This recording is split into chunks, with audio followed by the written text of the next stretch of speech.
Bonjour à tous et merci d'écouter ce nouveau PIFcast, le podcast du Paris International Fantastic Film Festival, dans lequel un mercredi sur deux, nous vous parlons de cinéma de genre. Pour l'animer autour de moi, Cyril. Coucou. Xavier. Bonjour. Talal. Coucou Véro. Salut Véro. Il est pas là. Salut Véro. J'imite mal Talal, Oui, il dit désolé. salut, il dit pas coucou. Talal a disparu, il est invisible. Et Laurent. Salut.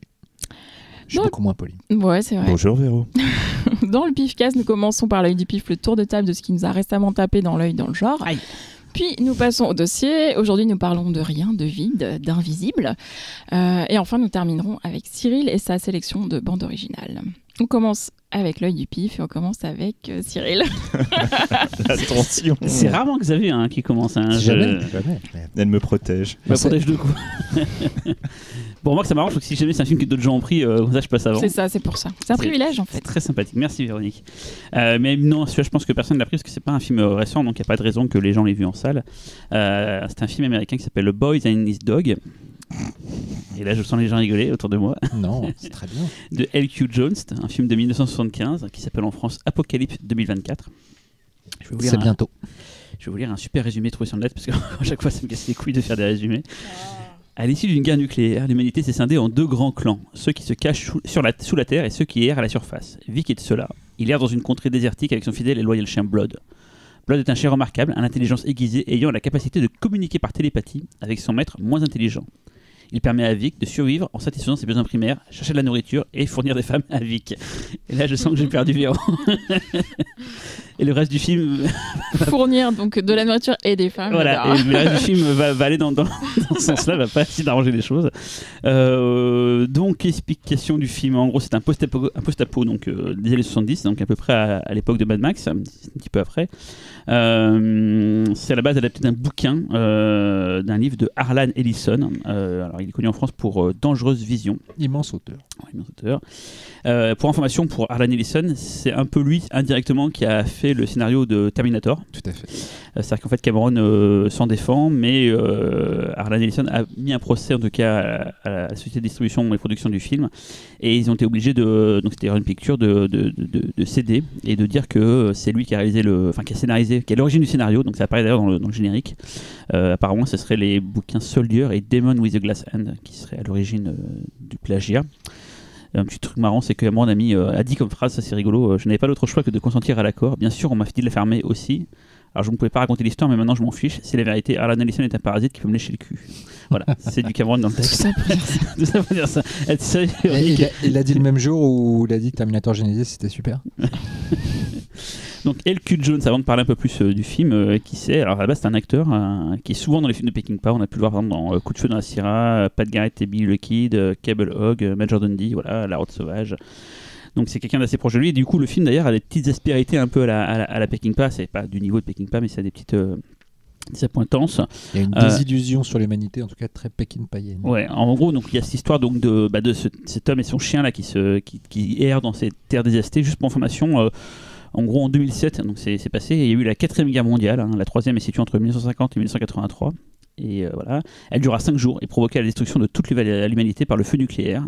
Et là, le récit commence 17 ans plus tard, en 2024. Donc c'est bientôt. C'est ça qui est rigolo, c'est ce film-là de post-apo qu'on peut dire, bah non, en 2024, il n'y a pas de chien télépathe et je suis toujours en train d'acheter Bah des attends, cookies. il peut s'en passer des trucs en Que 4 tu ans. crois, Que tu crois, on espère.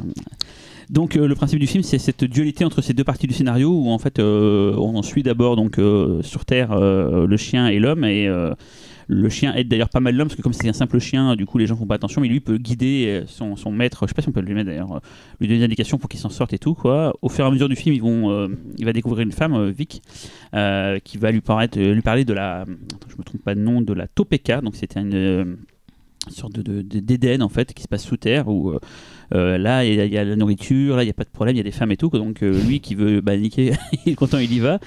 Et une fois sur place, on lui promet justement de pouvoir aider à la repopulation parce qu'en fait, sous terre, ils ont des problèmes de stérilité, ils ont pas du problème pour renouveler l'espèce humaine, donc il est tout content, sauf qu'en fait, ils vont l'attacher, il faut une sorte de machine à traire son sperme, et du coup, il est un peu dégoûté. Un peu comme dans Calmos. Voilà, il est un peu dégoûté, c'est pas ce qu'il imaginait, donc il est un peu deg, mais du coup, il y a une révolte qui va se passer, bref, il va s'en sortir, machin et tout, quoi.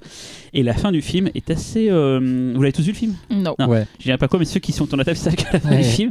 Et Mais justement, tu vois, la fin du film, je trouve qu'elle invalide, on va dire, ses soupçons de machisme, parce qu'au final, elle remet un petit peu toute l'espèce humaine sur le même tableau.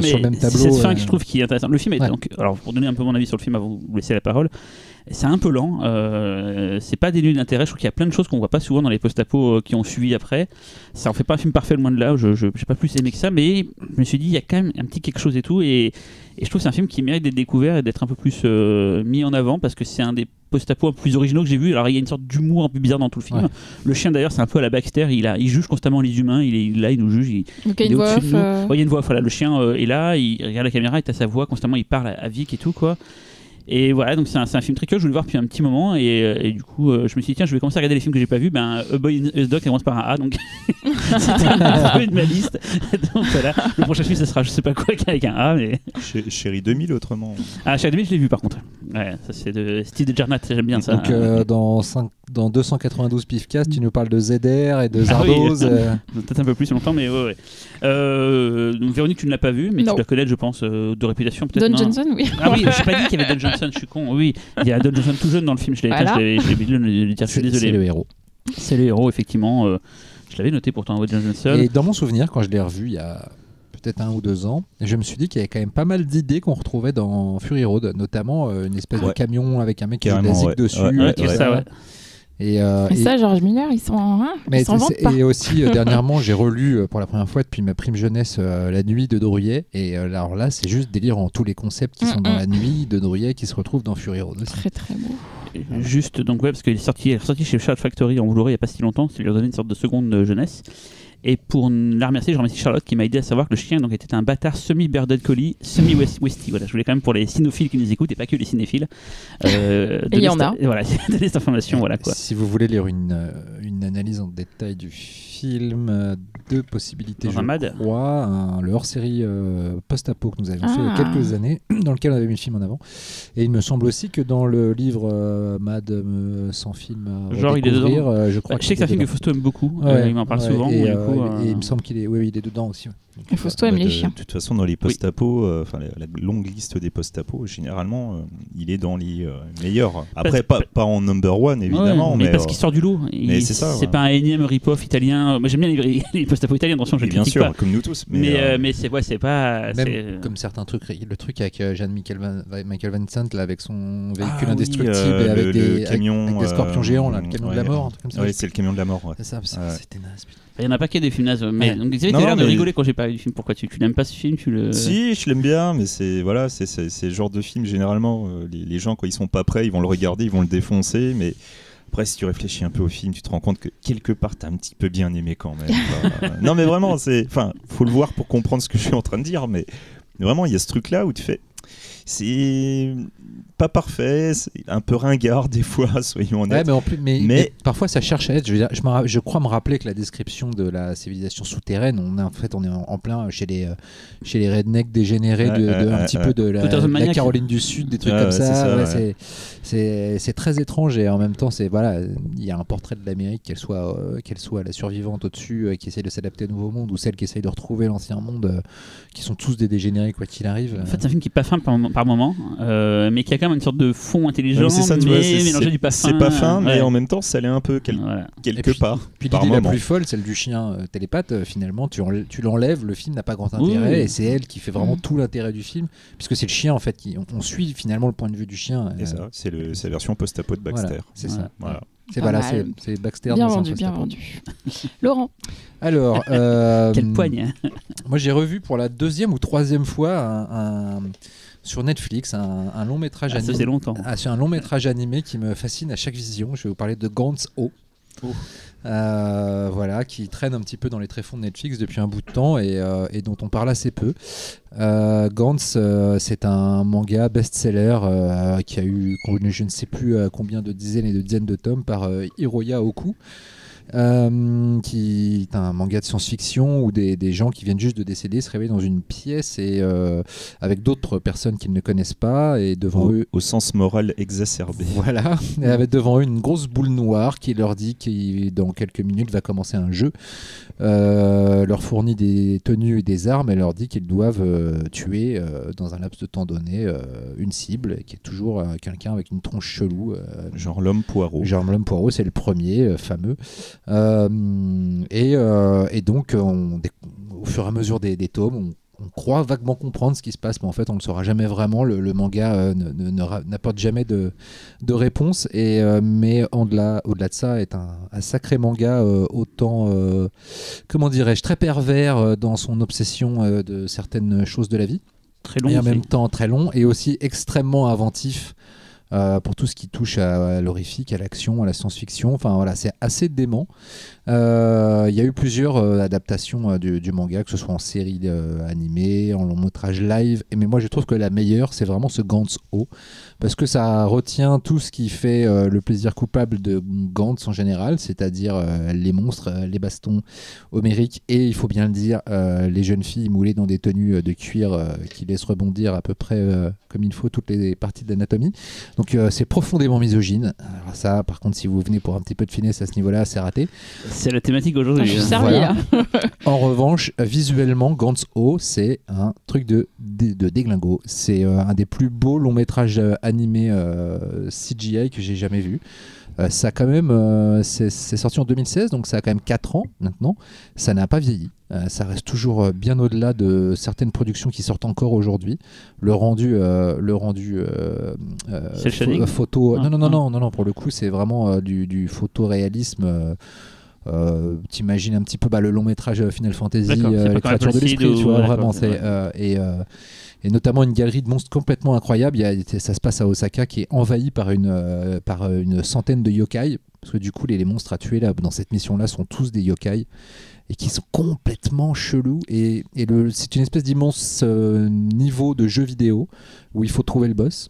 Et le boss est complètement délirant. Au début, c'est une espèce de vieux petit bonhomme un peu bouddhiste avec des grandes oreilles qui sautille, qui est ultra agile, et puis il se transforme une fois, 2 fois, 3 fois. Il a 5 formes différentes, dont une qui est une femme de 4 mètres de haut, entièrement formée elle-même de corps de femme. J'en ai vu dans le métro ce matin. C'est complètement organique et très étrange. Ses doigts sont des jambes de femme. Enfin, c'est complètement indescriptible. Donc c'est génial pour ça. Mais voilà, c'est de la totale régression. Il y a un petit peu quand même si vous n'avez pas lu le manga, si vous n'avez pas lu la série, etc., vous êtes un peu largué sur les connexions entre les personnages, etc. Mais juste pour le plaisir des yeux, c'est vraiment hallucinant. Les scènes de baston sont mises en scène avec une virtuosité complètement dingue. C'est réalisé par Keiichi Sato et Yasushi Kawamura, qui ne sont pas très connus dans le milieu. L'un, si je ne m'abuse, c'est Kawamura, a fait des scènes en CGI, des cutscenes CGI pour des jeux vidéo comme Dino Crisis 2, des trucs comme ça, je crois. Et Keiichi Sato, je crois, est méca designer et n'a rien réalisé depuis. Et je trouve ça assez dingue, parce que quand on voit les merdes qu'on se tape parfois, notamment justement sur Netflix en matière d'animation cel shaded, d'adaptation de Blame ou trucs comme ça, qui sont des trucs. Et la prochaine de Ghost in the Shell, je sais pas si vous avez vu le trailer qui vient de tomber, c'est visuellement, mais on a l'impression d'être 20 ans en arrière. Mais là, c'est fait pour Netflix ou c'est un truc qui a été acheté par Netflix? Non, ça a été acheté par Netflix. Mais ça serait bien de redonner du boulot à ces gars-là, parce que visuellement, ils ont vraiment un talent d'enfer, et avec un bon scénar, j'ose pas imaginer ce qu'ils feraient. Voilà, donc si vous connaissez pas Gantz, c'est pas forcément la porte d'entrée dans l'univers la plus pertinente pour tout comprendre, mais en revanche, visuellement, c'est génial et ça peut vous donner envie d'en voir plus. Donc, et si vous connaissez et que vous n'avez jamais vu ça, Gantz O, allez-y, parce que c'est assez délirant. Vu quelqu'un? Moi, pas vu, parce que en fait, les films, bon, je trouve les films sympas. Ils sont sympas, les films. Réalisés. Je sais plus qui les réalise. Par le mec qui a fait I Am a Hero. Tout à fait. Ah oui, exact. Et tout à fait. Et sorti chez Wildside en Blu-ray. Et qui a aussi fait Ouais, Inuyashiki, Last Hero Inuyashiki, qui est une autre adaptation d'un manga aussi, de Beach. Voilà, ouais. Pour Netflix. Mais Inuyashiki, c'est le même auteur que Gantz. Voilà. Et du coup, Gantz, les deux films sont sympas. La série animée est pas mal, je trouve. Pas mal, et le manga est trop long, beaucoup trop long. Ça, c'est autre chose. Moi, j'avais commencé à lire, j'avais arrêté à cause de ça en fait. Je me dis, mais 40-50 tomes, non, mais c'est ça, au bout d'un moment, enfin, tu fais bon, ok, j'aimerais bien avoir des réponses, que tu n'auras jamais. C'est ultra gore. Hein, voilà. bouquin, par contre, c'est ultra gore. Ganso, là, c'est gore, mais de chez gore. Trop bien. Mais justement, c'est ça le truc aussi, c'est que Ganso, moi déjà, j'aime pas le cel shading. Je me suis dit, non, mais c'est bon, ça va encore être un truc expurgé, un peu comme les films et tout. Et tout. Et je me dis, attends, je vais pas me taper les films, mais en version cel shadé, faut pas déconner. Et là, du coup, là, tu me donnes envie parce que tu me dis que je retrouve le bourrinage du manga. C'est ultra bourrin, c'est que ça. Parce que globalement, le manga, c'est pour ça qu'on lit au bout d'un moment. Là, ça dure 1h30. de violence. Ça dure 1h30, je te mens pas, il y a 1h30, je pense qu'il y a au moins 50 minutes de bourrinage. Ah oui. Voilà. Bon, du coup, sur la jaquette. Je regarderai peut-être. Vous avez droit à 80% de bourrinage. Non, je regarderai. Garantie. Moi, c'est un des films en CGI les plus impressionnants que j'ai vu de ma vie. Tu voulais voir depuis un petit moment ou c'est par hasard que t'es tombé dessus en fait Je suis tombé dessus parce que comme c'est la 3e fois que je le vois du coup. Je l'ai montré à mon fils de 14 ans. Exactement. C'est pas un peu tôt? Non, ça va? Bon, on regardait ça à 14 ans, Véronique, rappelle-toi. Parce que j'ai vu qu'il était en boule tout à l'heure en train de pleurer. Et non, il a pas mal halluciné justement sur il aime bien les films assez barrés qui partent un peu dans des directions non attendues. Difficile à dire. Voilà. Et c'est peut-être de la violence tellement pas réaliste que c'est. Ah, c'était totalement irréaliste et en plus elle est appliquée à des monstres. Oui, c'est pas mal ça. C'est grotesque, plus des découpes machin et tout. Mais c'est vrai que dans le manga est plus dur pour ça. C'est vrai que le manga a des moments réalistes qui peuvent être assez déstabilisants. Là, le film pour le coup, on n'a pas vraiment. Donc, disons que quand c'est des membres de l'équipe qui se font défoncer, ça arrive là. Ça passe moins bien. Mais c'est une autre équipe parce que là, comme ça se passe à Osaka, ça suit l'arc Osaka du manga en fait, et du coup c'est une autre équipe, on s'en fout un peu. Homunculus serait pas mal aussi en animé. Je sais pas si ça existe d'ailleurs, mais ou en animé. Je crois pas qu'il y a un. De quoi Homunculus, parce que un truc vraiment bien barré aussi. C'est bien ça. Je vois plus ce que c'est. J'en ai entendu parler, mais alors là j'ai. Une sorte de trépanation et tout. C'est vraiment. C'est vraiment top. Est-ce que c'est bourrinos ou pas? Parce qu'on met un label. C'est comme Epilepsy Psycho. Il y avait une série télé de Takeshi Miike qui est censuré, sorti chez Asian Star. Mais qui était mosaïqué. Je sais pas si en France elle était mosaïquée. Alors j'ai le coffret, mais j'ai jamais eu le temps de regarder. C'est d'origine, ouais. La mosaïque est d'origine parce qu'en plus il joue avec la mosaïque. Des fois elle est à côté, non, genre. Non, c'est que des fois en fait il met des mosaïques à des endroits super bizarres. Je crois qu'il y a un moment t'en as sur les fleurs et tout. Fleurs, mais ce qu'il y a en dessous, c'est. Oui, non, mais. Voilà, bref. À toi, Véro. Ah, c'est à moi. J'allais dire que dépassé. Alors, moi je suis contente, j'ai vu par hasard un film que j'ai trouvé très beau, mais vous allez vous foutre de moi, mais c'est pas grave. Pourquoi? Parce que c'est un film de Alberto De Martino, donc voilà. On aime bien, quoi. Bon, ça va alors. C'est L'Antéchrist, c'est un film de 1974. C'est bien ça, oui. J'avais déjà parlé d'un film de Alberto De Martino qui s'appelait Holocauste 2000, qui était déjà assez remarquable. Spécial dédicace à Kirk, si tu nous en Voilà, en plus, ouais, c'est vrai. Donc rapidement, en fait, L'Antéchrist, il fait partie de cette vague de films qui a suivi L'Exorciste, en fait. Donc L'Exorciste, c'était en 73 et dès 74, il y a L'Antéchrist. Le pitch, c'est Hippolyta, qui est une jeune femme paralysée depuis l'enfance. Avec un nom pareil.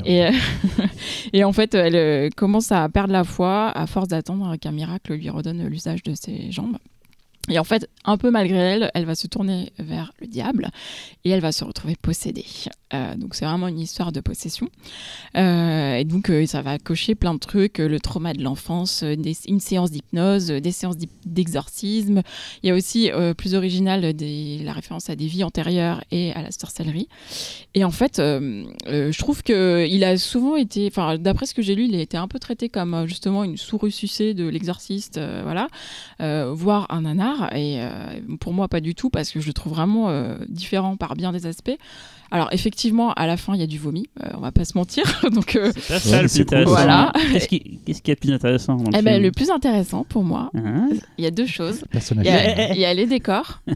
Il y a les décors, parce qu'en fait, il y a vraiment des décors hallucinants. La maison dans laquelle vit Hippolyta, elle est folle. Il y a notamment un couloir, en fait, dans la maison, le couloir d'entrée, où il y a des bustes qui sont tournés, en fait. Je ne sais pas si vous vous rendez compte, comme si les bustes se retournaient vers les gens. Le temps de porte du pauvre, Ranick. Mais quoi? Non mais vraiment, et donc justement il y a une scène onirique en fait dans la chambre d'Hippolyta où les murs deviennent le flashback de ses vies antérieures, etc. Flashback auquel fait référence Cyril, qui est une scène sataniste complètement folle, qui vraiment, rien que pour ça faut voir le film parce qu'elle est vraiment magnifique, dans une espèce de lumière bleue complètement onirique et il se passe des choses assez atroces, mais je ne dirais pas quoi. Ah non, c'est trop vulgaire. Laisse la surprise. Mais justement, c'est choquant, c'est inquiétant et c'est voilà, il y a pas ça dans l'Exorciste. Elle se fait juste pipi bizarrement, dessus. non. Étrange. Étrangement, ouais. Voilà. Italian do it better, comme on dit quoi. Voilà, j'ai rien d'autre entre guillemets à dire, mais je pense que je trouvais ça intéressant qu'il y ait ce côté vie antérieure et sorcellerie. Dommage, juste la fin est quand même vraiment trop. Voilà, une scène d'exorciste avec du vomi, lévitation, des effets spéciaux quand même. Là, pour le coup, alors autant le vomi, ça va, on sait faire, mais autant la lévitation, ça marche un peu moins bien quand on n'a pas les moyens. Mais vraiment, il faut le voir, ce film, il est incroyable, visuellement incroyable pour moi. C'est marrant, parce que moi, je me suis jamais vraiment penché sur le sujet. Mais c'est vrai qu'il est tellement le cul entre deux chaises, entre le On a dit qu'on parlait pas de la scène. Pardon. Oups.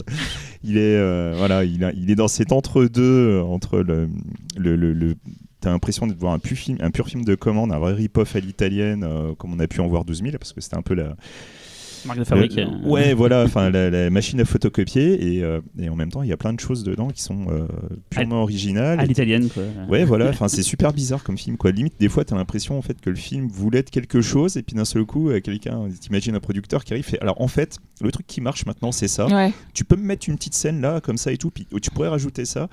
Ça fait un peu cet effet-là en fait. Alberto De Martino d'ailleurs qui est mort il y a moins de 5 ans je crois, pas très longtemps et qui est un peu dans l'indifférence. Je crois que Mad Movie a dû faire un hommage dans le numéro suivant. Je crois qu'on avait une interview inédite de lui qu'on a passé, si je ne m'abuse. Ces artisans du bis dont on apprécie beaucoup le travail quoi. J'ai un souvenir très faible du film parce que j'ai vu il y a longtemps mais je me rappelle j'avais beaucoup aimé. T'as oublié cette scène ou tu t'en souviens? Non, je l'ai oublié. Bon, tu raconteras. Du coup, du coup je vais parce qu'il est sur oui. Voilà, depuis très longtemps je crois. Et il est donc et il est dans ma liste. Il est dans ma playlist. Donc ça va être l'occasion de me le refaire. J'avais souvenir aussi que le film n'avait pas eu des soucis de version alternative distribuée, charcutée. Ouais, c'est possible. Je crois et je me demande si Publishing c'était sorti en entier, je crois, chez Neo. Je ne sais plus. Et je me demande s'il n'y avait pas eu une version caviardée de scènes de cul. Bah sûrement. Voilà. Et mais parfois je confonds avec sa destinée avec celle de Lisa et le diable de Bava. Lui carrément lui avait été aussi massacré. Voilà. Mais c'est vrai que c'est dommage. Comme dit Xavier, ça prend un peu plusieurs directions et la fin vraiment trop basique. Quand on a vu l'Exorciste, c'est dommage parce qu'effectivement le début est hyper original. Mais il me semblait dans mon souvenir que le personnage féminin et justement sa psychose quelque part entre guillemets était vachement intéressant, plutôt que la nana était assez convaincante. Ouais, elle est super bonne l'actrice. Et en fait dans mon souvenir j'avais préféré à l'Exorciste. Pourquoi? Parce que j'avais trouvé le personnage principal plus intéressant en fait. Moi je fais partie des gens qui trouvent que l'Exorciste a d'énormes qualités mais qui n'y voit pas non plus un chef-d'œuvre impérissable. Je comprends dans le contexte de la sortie. Merci. Voilà. Ah oui, c'est vrai. Non, mais disons que ce qui est intéressant là, c'est qu'effectivement le personnage a des raisons entre guillemets d'être possédé. C'est-à-dire qu'elle se tourne presque un peu malgré elle vers le diable parce qu'elle a des raisons de plus avoir la foi. Alors qu'effectivement dans l'exorciste c'est un peu une innocente qui est piégée. Mais oui, moi j'aime beaucoup l'exorciste mais je fais pas partie de ces gens qui trouvent alors j'adore Friedkin mais je crois que c'est comme French Connection. Le premier French Connection me passionne pas des masses. Je préfère le 2. Et l'Exorciste, pour moi, fait partie de ces films où je comprends pourquoi ils ont jalonné l'histoire du cinéma. Je préfère le 3. Légion, voilà. Tandis qu'un film comme Sorcerer, par exemple, pour moi, c'est un des plus grands films de l'histoire du cinéma. Mais tu vois, justement, le truc, c'est que quelque part, quand j'avais parlé de la 9e configuration, le fait de taper l'Exorciste, ensuite la 9e configuration, ensuite Légion, ça te met déjà dans une optique un petit peu différente du moment où tu regardes l'Exorciste tout seul. C'est vrai que si tu prends la trilogie, il y a quand même pas mal de points communs avec l'Antéchrist sur les qualités. Voilà. Mais bon. À toi, Xavier. Moi, évidemment, ça va être beaucoup plus. beaucoup plus. plus quoi. Tesa, tout ça. Je te trouve un peu condescendant, moi, déjà. Totalement. Non, mais en fait, moi, j'ai eu envie de me retaper un film de Kenneth Anger. D'accord. Qui est donc Lucifer Rising. Ah bah oui, donc Kenneth Anger, c'est un peu un des papes de l'underground. Il a fait une œuvre mythique qui est donc Scorpio Rising. Je me demande si c'est pas une WR qui a beaucoup cité Scorpio Rising pour Drive. C'est au hasard. peu de le dire. Hasard. Et pas que dans Drive. Hein. Voilà. Il a aussi beaucoup pompé. Il l'a bien sucé. Quoi. Oui, il le dit, cela dit. Hein, mais oui, mais bon, c'est parce que tu plagies en te disant que ça rend le truc dans Bronson aussi. Original exact. Bah oui, Bronson, oui. Enfin bon, bref. Et donc, Lucifer Rising, c'est donc une œuvre qui est arrivée plus tard. C'est difficile à expliquer. C'est un film qui n'a pas intrinsèquement d'histoire. C'est un peu une célébration, une sorte de cérémonie qui durait 29 minutes pour célébrer et faire s'élever Lucifer, tout simplement.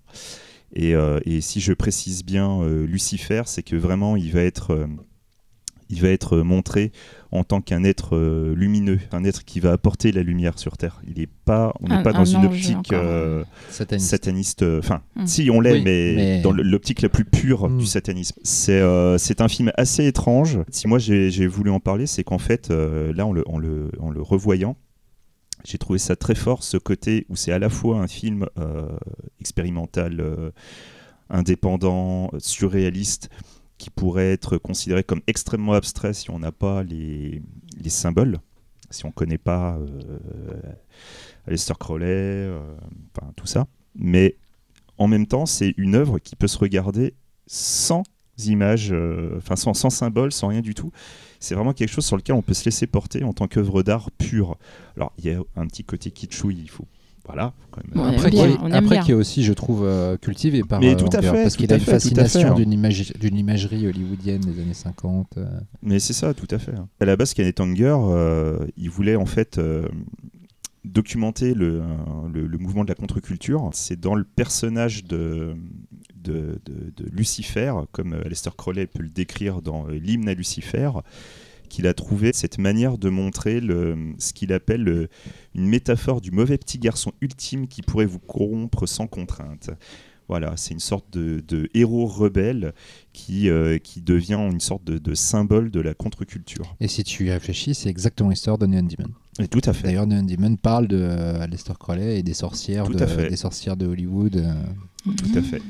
C'est un mélange assez foutraque de cérémonies satanistes, de scènes qui se passent en Égypte. On peut y croiser en l'occurrence Marianne Faithfull qui joue donc Lilith, qui joue une sorte d'emblème du féminisme, parce que moi tu vois aujourd'hui je suis féministe comparé à mes camarades. Mais ne juge pas tes amis là. Non mais il a raison hein. Je les connais pas et en fait oui, du coup on arrive à une sorte de moyen métrage de 30 minutes qui est littéralement une sorte de rituel magique quoi. C'est vraiment une célébration, même si on ne comprend pas ce qui se passe à l'écran. Je vais même pas essayer de vous le décrire. Regardez-le, il se trouve assez facilement. Voilà. On peut trouver des versions en ligne, mais qui sont pas de bonne qualité. Je considérerais plutôt. Il y a un Blu-ray anglais, pas très cher en plus, je crois, qui regroupe tous les courts-métrages. Il vaut mieux regarder. Potemkin aussi, il me semble. Potemkin avait sorti. C'est possible. Et une des grandes forces de l'œuvre en question, c'est pas seulement ses images, c'est aussi sa musique. C'était en fait Jimmy Page qui devait s'en occuper. Et Jimmy Page d'ailleurs fait une apparition dans le film, mais suite à une engueulade entre Kenneth Anger et la femme de Jimmy Page, finalement ça ne s'est pas fait. Au final, c'est donc une musique qui a été écrite, enregistrée par Bobby Beausoleil. Bobby Beausoleil, ce nom ne vous dit peut-être rien. Je sais pas, moi j'avais un collège Beausoleil à côté de chez moi. Oui, non, là en fait c'était un des membres de la famille de Charles Manson, oui, tout à fait. Et qui a donc fini en prison, qui devait se taper une sentence à mort, et en fait il a juste eu une condamnation à perpétuité. C'est depuis sa prison qu'il a composé et enregistré la musique. Et la musique, très honnêtement, elle défonce quoi. C'est vraiment c'est une musique rock hypnotique. C'est du stoner un peu quand même. Ouais, c'est une sorte de stoner. Il y a un petit côté un peu Pink Floyd et tout. Enfin, c'est vraiment mais vachement bien quoi. Ça dure 29 minutes. Je voudrais pas que les gens en fait aient l'impression que c'est un pur truc abstrait qui fasse flipper, un pur truc arty. Ça l'est, mais il y a quand même une cohérence interne. Puis la beauté des images fait que ça. Non, mais c'est ça. Mais ça tu vois, tout seul quoi. C'est autant tu pourrais le regarder chez toi, essayer d'analyser le truc, y réfléchir et tout. En même temps, je vous dirais, même en soirée, vous pouvez le mettre en fond et tout. Il y aura un petit truc un peu fascinant avec cette musique et tout. Vous retrouverez à poil tous pendant la soirée. Aussi. Et en fait, c'est marrant parce que du coup, l'album est sorti de Lucifer Rising et est plus long que le moyen métrage en question. Voilà, que je vous conseille aussi parce que franchement, l'album il défonce, quoi. Je sais pas si l'un d'entre vous a déjà vu. Bah alors, l'œuvre en question. Tiens, juste à signaler que j'ai un que gâteau. Tu as la je pensais que Xavier n'avait pas fini, donc voilà. Non, par rapport à Kenneth Anger, je vous conseille aussi de lire son excellent bouquin Hollywood Babylon. Il raconte les potins. Voilà, il raconte les potins du Hollywood. Qui est une suite. Alors par contre, la suite, je l'ai pas lu. Je sais pas si. Non, je l'aime, je l'ai pas lu encore. C'est quoi le nom de la suite? Je sais plus ce que c'est. Mais en tout cas, enfin voilà, c'est une vraie suite. Je l'ai toujours pas lu. Et les films de Kenneth Anger, je les ai pas vus non plus. On avait passé à Lyon, enfin, promo aussi, un film de Waking Pool qui s'appelle Bijoux, qui après de cette époque-là, un peu avant d'ailleurs, même c'est l'époque Warhol, justement, Kenneth Anger et tout, qui est un film porno gay avec des images complètement fantasmatiques et tout, assez dingo, quoi. Et pareil, cette esthétique un peu. Je veux dire avec des miroirs partout. Non, mais c'est ça. Je me dis un peu, mais globalement, si vous voyez un peu le délire, mais c'est ce qu'on fait beaucoup maintenant. Mandico, par exemple, Mandico, Mandico, esthétiquement, ça sort beaucoup ça. Sans critiquer, parce que j'adore, je vénère Jodorowsky, mais je trouve qu'il y a un côté très montagne sacrée par moment, mais encore plus perché, quoi. Poussé visuellement. Enfin, il y a au niveau de l'esthétique pure, attention, c'est pas juste la composition. Parce que dans Montagne Sacrée, on est vraiment beaucoup dans cette composition. Là, il y a en plus des effets visuels. Et c'est tourné en 16 mm et en Blu-ray, ça rend. Moi, j'avais vu les images HD, ça rend super bien. Ah, c'est absolument magnifique. C'est très beau. Parce qu'en fait, moi, si je voulais aussi parler de Lucifer Rising, c'est que à chaque fois qu'on te parle de Kenneth Anger, automatiquement, on te sort Scorpio Rising. Scorpio Rising, toujours. Lucifer Rising, c'est avec cet arc-en-ciel, le blouson où il y a un arc-en-ciel. C'est ça, ouais. Et vraiment, enfin Lucifer, autant pour ceux qui aiment bien ce type d'œuvre, forcément c'est un des très grands que tout le monde est censé avoir vu, mais pour ceux qui ont juste entendu parler de Kenneth Anger, c'est pas l'œuvre qui revient, quoi. En plus, je pense aussi que le fait d'avoir Scorpion Rising, Lucifer Rising, je crois qu'il y a un truc qui doit se faire entre les deux, assez étrange. Mais franchement, je conseille à tout le monde de le regarder. Vous ne faites pas avoir pour le côté arty. Vous le matez tranquillou. Une bilouse à la main. Voilà. Et c'est Retour à Babylone ou Hollywood Babylone 2. Voilà. Bravo. La suite. Si vous voulez, comment tu as pu oublier ça? Quoi. Non, mais après il y en a qui sont titrés It's Back ou Strike Again, mais c'est pas par lui en fait. C'est pas par lui. C'est pas en lui tout l'auteur. cas, si vous voulez tout savoir des déviances des stars de Hollywood, allez-y, c'est quelque chose. C'est des mois et des mois que je l'ai celui-là. C'est chouette. On passe au dossier. Puisque Talal n'est pas là. Aujourd'hui sort en salle Invisible Man de Lee Vanel. Il avait déjà exploré les transformations physiques dans son précédent film Upgrade. Laurent, dans le dernier mat, vous parlez de ce film, de ce nouveau film ? Tout à fait, on a eu la chance de s'entretenir avec Lee Vanel avant d'avoir vu le film.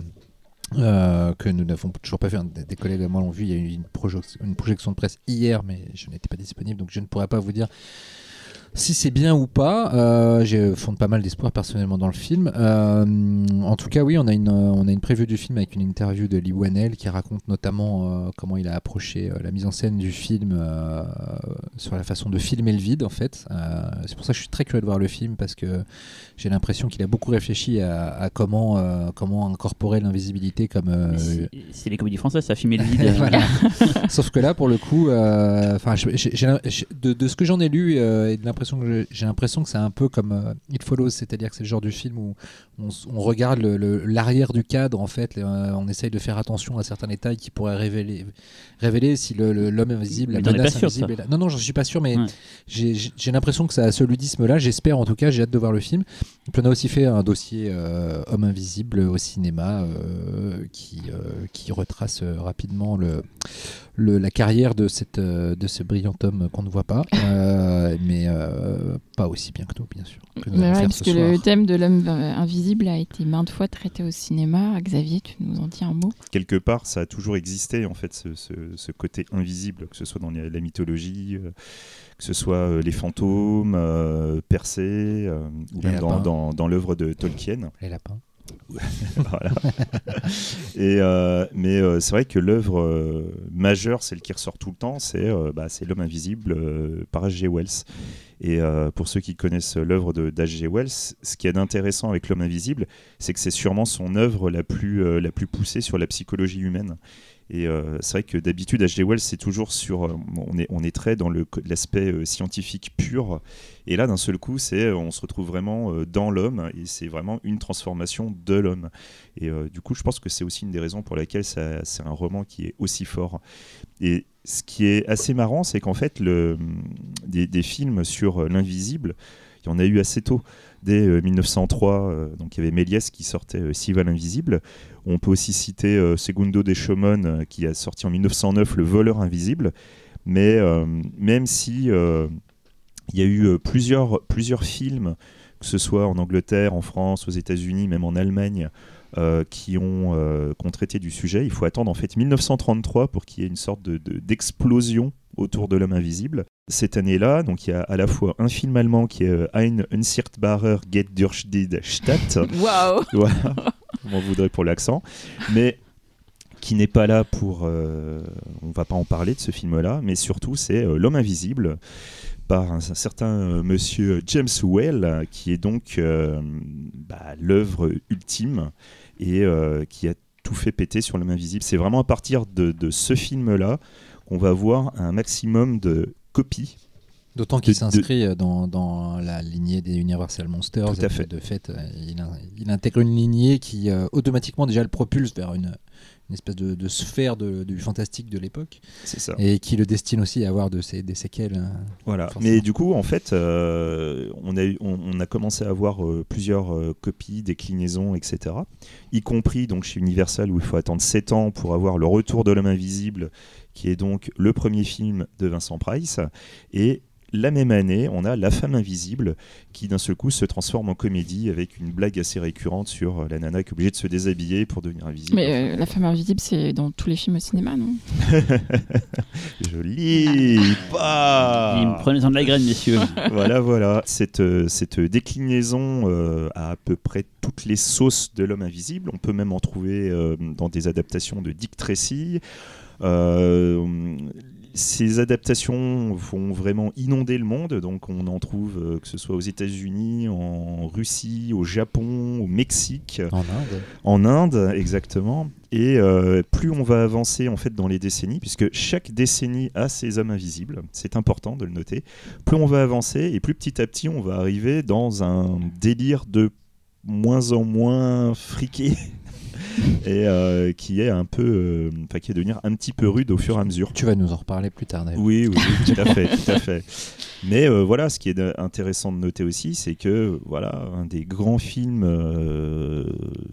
d'hommes entre guillemets invisibles qu'on adore et qui a été inspiré de ça, c'est par exemple aussi Predator. Par exemple. Donc il y a eu énormément de déclinaisons au cinéma, plus ou moins proches. Invisible, ça fait un effet de flou. Hein. Oui, on peut le voir un petit peu. Au début, il est vraiment invisible. S'il bouge pas, il est invisible. S'il bouge pas, il est invisible, c'est vrai. Voilà. Historyman, c'est pareil. Hein. Si on le regarde pas, il est invisible. Si on le regarde pas, il est invisible.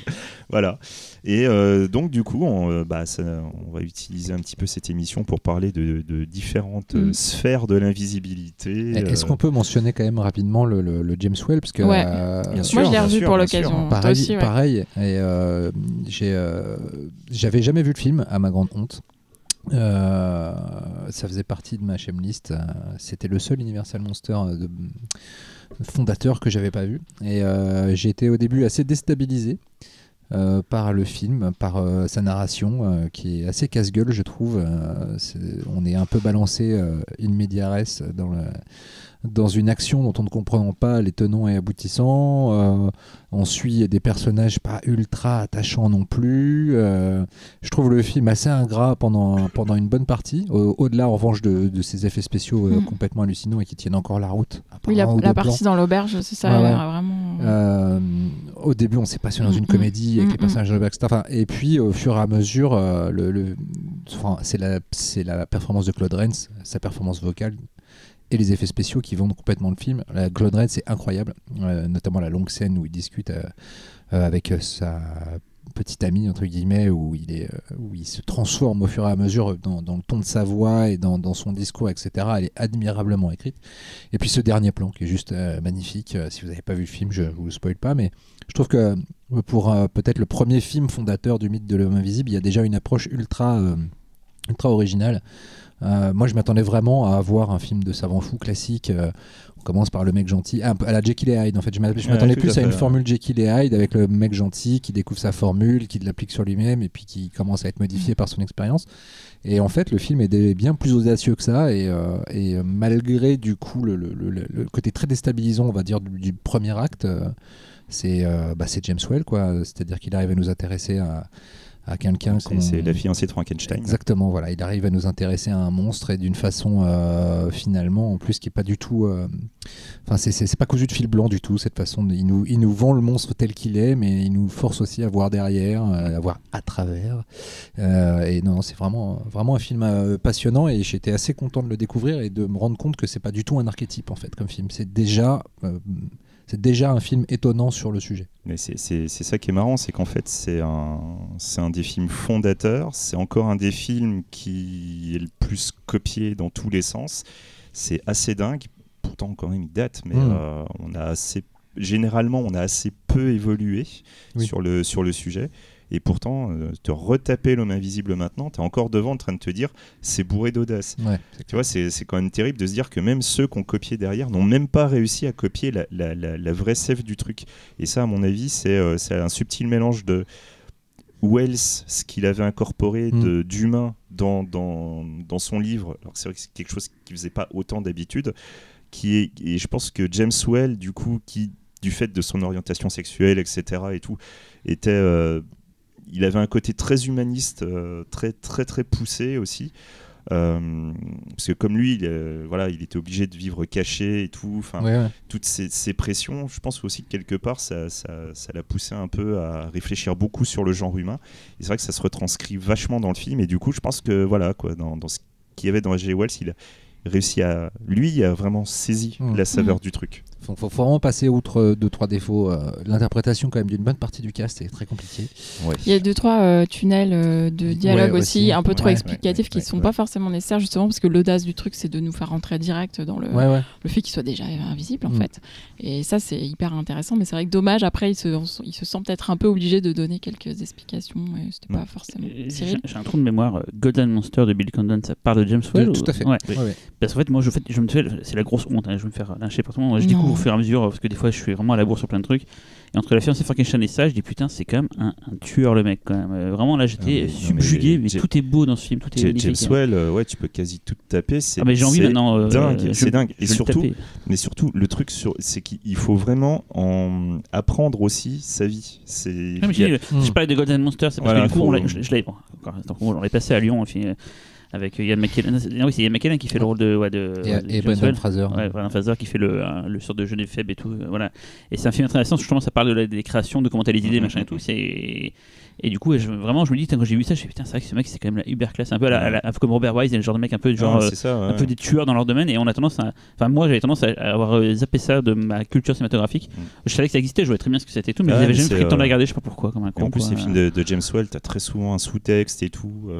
Très très axé sur l'humain. Frankenstein, ça déboîte et tout quoi. C'est ultime quoi. Et là du coup celui-là j'étais putain c'est vraiment et quand tu dis les niveaux effets spéciaux on apprend un peu de genre franchement ça tient la route quoi. Les effets de transparence, enfin c'est vraiment moi je suis encore en train de me demander comment ils ont fait quand il enlève ses bandes. Le tout premier plan où on voit l'invisibilité de profil, où on voit juste le bas de la bouche qui est disparu, il est inattaqué. Enfin, tu vois pas de transparence mal gérée ni rien, c'est parfait quoi. Respect. Merci Talal pour ce texte. Merci. Merci Talal. Bisous. Du coup, on passe à mon film. Allez. Voilà, alors moi quand on a dit qu'on allait parler d'hommes invisibles, je me suis dit j'en ai marre de parler des hommes, je préférerais parler de lapins. Voilà, donc du coup on m'a fait découvrir un film qui s'appelle Harvey, donc merci Xavier, je ne connaissais pas ce film. De rien. Ah c'est bien de là. Ouais. Donc c'est toi qui as instillé la graine de la discorde dans cet épisode. Mais est tellement sans pitié. Denis Darko, c'est toi aussi. Et en plus tu l'as filé à Véro la peau. C'est qu'il avait pris Denis Darko. Ça c'était moi, mais c'était mon choix. C'est très simple. Je savais que pas la Véro, pepette de... elle allait adorer. Je savais qu'elle aimerait. Non mais Les lapins imaginaires de Darko, t'as un truc là-dessus. Bien sûr, j'adore les lapins. Voilà, c'est dit. Ne posez jamais un lapin à viande. Ouais, merci. Donc Harvey, c'est un film de 1950 réalisé par Henry Koster et écrit par Mary Chase d'après la pièce de théâtre que Mary Chase a écrite. Donc le pitch est Elwood Dowd qui est joué par James Stewart et c'est un homme charmant mais qui embarrasse tout le monde autour de lui, notamment sa sœur et sa nièce, parce qu'en fait Elwood a un ami imaginaire, un lapin géant nommé Harvey. Et en fait, il n'a pas l'air de se rendre compte qu'il est le seul à le voir, donc il agit comme si tout le monde le voyait, il le présente aux gens quand il entre dans une pièce, etc. Et surtout, il n'a pas l'air de se rendre compte que tout le monde le prend pour un fou. Donc du coup, sa sœur décide de le faire interner, en fait. Et c'est le début d'une suite de quiproquos qui vont nous faire douter de la folie d'Elwood, finalement. Nous, les spectateurs et son entourage. Donc voilà, c'est plutôt un film de lapin invisible que d'homme invisible, mais c'est intéressant. Donc Harvey à la base... Un lapin de 2,10 m. De 2,10 m. Pardon, un lapin géant, pas un tout petit lapin. Et qui parle visiblement, mais on ne l'entend pas. C'est trop bien parce qu'il n'est pas un tout petit lapin. Et pourquoi ça te fait rire ça en fait, donc Harvey, ça a d'abord été un énorme succès à Broadway, donc une pièce de théâtre à Broadway, au début, enfin milieu des années 40 et début des années 50. James Stewart a tenu le rôle d'Elwood dans la pièce lui-même et après le film, quand il y a eu des reprises de la pièce, c'est aussi lui qui a tenu le rôle jusque dans les années 70. Moi, je suis pas très habituée des comédies des années 50 et j'ai vraiment découvert ça avec beaucoup de plaisir. C'est vraiment différent des autres films dont on va parler et du film de Lee Vanel là, qui va sortir en salle et qui est plus inspiré effectivement de l'œuvre de H.G. Wells. Et en plus, là, la différence avec les autres films, c'est que le personnage invisible n'est pas le personnage principal. Et en fait, c'est presque même pas le personnage de James Stewart parce qu'en fait il a vraiment ce côté, il survole un peu le film, il est élégant, il est posé, il contraste complètement avec le côté hystérique des autres personnages qui le comprennent pas. Mais cependant, ce qui est intéressant, et ça me fait penser à ce que tu disais tout à l'heure, Laurent, par rapport au film, enfin à l'interview que tu avais publiée de Lee Vanel, je trouve que Harvey existe, enfin le lapin géant Harvey existe vraiment en termes de mise en scène, c'est-à-dire que les cadrages font en sorte qu'on imagine toujours sa présence aux côtés de Stewart, et ça c'est vraiment très bien fait, je trouve, parce que c'est quand même une comédie. On va pas se mentir, on va jamais voir ce lapin à part en peinture. Et pour moi, pas le voir en peinture. Et du coup, l'intérêt du film, en fait, il est autour de cette question de l'invisible justement et de la croyance ou pas en quelque chose qu'on ne voit pas, en fait. Et c'est une piste intéressante sur l'invisibilité, je trouve, puisque est-ce que quelque chose qu'on ne voit pas existe? Et ça peut être aussi une des réflexions que peuvent avoir les hommes invisibles dans les autres films aussi, c'est-à-dire à partir du moment où tu notamment peux même dans pas... le film de Xavier. Dans la partie du moment où tu peux pas te voir toi-même, est-ce que tu sais si tu existes en fait, et est-ce que quelque chose qui croit en quelque chose, quelqu'un qui croit en quelque chose que moi je ne vois pas, est-ce qu'il est forcément fou en fait? Tu parles de Dieu là? C'est aussi une des thématiques de mon film aussi. Ouais, non mais c'est pour ça que je suis en train de te prouver que ce n'est pas si différent. Non, mais... On en viendra après. Après, du coup, il y a quand même tout un discours sur la tolérance et la bienveillance qui était plutôt en vogue à l'époque, parce que on est après la guerre et voilà, donc on va pas non plus se plomber. Mais en tout cas, la philosophie du film, c'est Elwood qui la donne. C'est quand même, alors, la fin est quand même pleine de bons sentiments, donc on va pas se mentir, il y a quand même quelques longueurs et j'aurais peut-être enlevé, on va dire, 20 minutes du film pour que ce soit vraiment dans nos... 10. Allez, 12. Mais en tout cas, Elwood dit qu'en gros, dans la vie, soit on est intelligent, donc rationnel, soit on est gentil et que lui a choisi d'être gentil, ce qui fait de lui, en fait, ce personnage vraiment très gentil, à la limite de l'agacement, je sens pour Cyril, mais non, peut-être. Bon. Non. Pas spécialement. Et après, c'est aussi un vrai film fantastique puisque moi j'ai découvert donc que les lapins géants transparents existaient. Ce sont des pukas en fait. Donc c'est une créature légère. À ne pas confondre avec une poucave. Ça. Ou une pouki. C'est ça, donc des pukas, des créatures légendaires issues du folklore irlandais. Et en plus, moi, je fais partie de ceux qui croient à l'existence d'Harvey. Je trouve qu'il y a des preuves dans le film qu'il existe. Après, chacun. Il y en a une. Il y en a au moins deux. Ouais, je dirais lesquels. Il y en a deux. Non, il y en a une qui est contestable. Pense au chapeau, c'est ça? Non. Ah non, je pensais même pas. Ah bah 3 alors. La balançoire. La balançoire, moi c'est le seul plan. C'est le seul plan où il y a une manifestation physique. Le portefeuille qui disparaît. Non mais portefeuille qui disparaît, tu le vois pas. Non. Ouais mais racontez pas le film non plus. C'est aussi l'intérêt du film, c'est qu'on sait jamais. En tout cas, je connaissais pas cette mythologie-là et à un moment donné, je me suis dit, est-ce que ça vient de là les Pokémon? Et en fait, non, pas du tout. Ça vient de la Pocket Monster. Donc, bon, du coup, vous avez vu ce film? J'avais déjà vu le film il y a longtemps et j'avais eu quelques difficultés à l'apprécier et du coup je redoutais de le revoir, mais par acquis de conscience je l'ai fait. Déjà heureusement James Stewart porte le film sur lui, je veux dire ça aurait été un autre acteur, ça aurait été compliqué, déjà parce qu'il a un capital, le mec a toute sa vie réussi à jouer des benets avec énormément d'humanité et à ne jamais faire ressortir leur côté benet justement. C'est pas Forrest Gump, quoi. On peut penser à merde, quand il va au Sénat, je n'ai plus le titre en tête. C'est quoi déjà? Il va au Sénat. Oui. Monsieur machin va au Sénat. C'est ça, c'est monsieur. Bref. C'est pas Monsieur Bébé. Non, ça c'est l'impossible Monsieur Bébé. Non, ça c'est l'impossible Monsieur Bébé. Oui, c'est. Bref. Ou aussi It's a Wonderful Life, La vie est belle. Voilà, il s'est fait une spécialité de personnage, on va dire. Mr. Smith Go to Washington. Voilà, Mr. Smith va au Sénat. Donc il s'est fait un peu une spécialité de personnage qui incarne vraiment une vision de la vie très positive, et confronté souvent à la méchanceté de ses pairs en fait, et il joue tellement bien qu'il le vend vachement bien. Au-delà de ça, sa façon d'interagir avec le lapin, tu parlais aussi des cadrages, et c'est vrai que les cadrages lui donnent toujours une place au lapin, mais aussi lui, sa façon de réagir. C'est un festival, regardez le film en vous concentrant sur lui quand il y a des scènes où d'autres personnes parlent, il fait des petits clins d'œil au vide et tout, il a une gestuelle, franchement il est complètement incroyable dans le film, donc je trouve qu'il vend bien le film. Après je trouve en effet que le film est trop long il souffre un peu de ce côté théâtral quand même aussi. Carrément, et puis il met du temps à aller là où il veut aller, c'est-à-dire que quand on commence à comprendre que le but est finalement que c'est les gens qui, quand ils se confrontent à l'existence au nom d'Harvey, c'est ça qui va révéler leur moi profond, et c'est là que ça commence vraiment à devenir intéressant, mais ça arrive vachement tard dans le film. Et avant, ça peut être un peu agaçant parce que justement, on voit pas où ça veut aller, et ça ressemble juste à une espèce de conte un peu neuneux, voilà.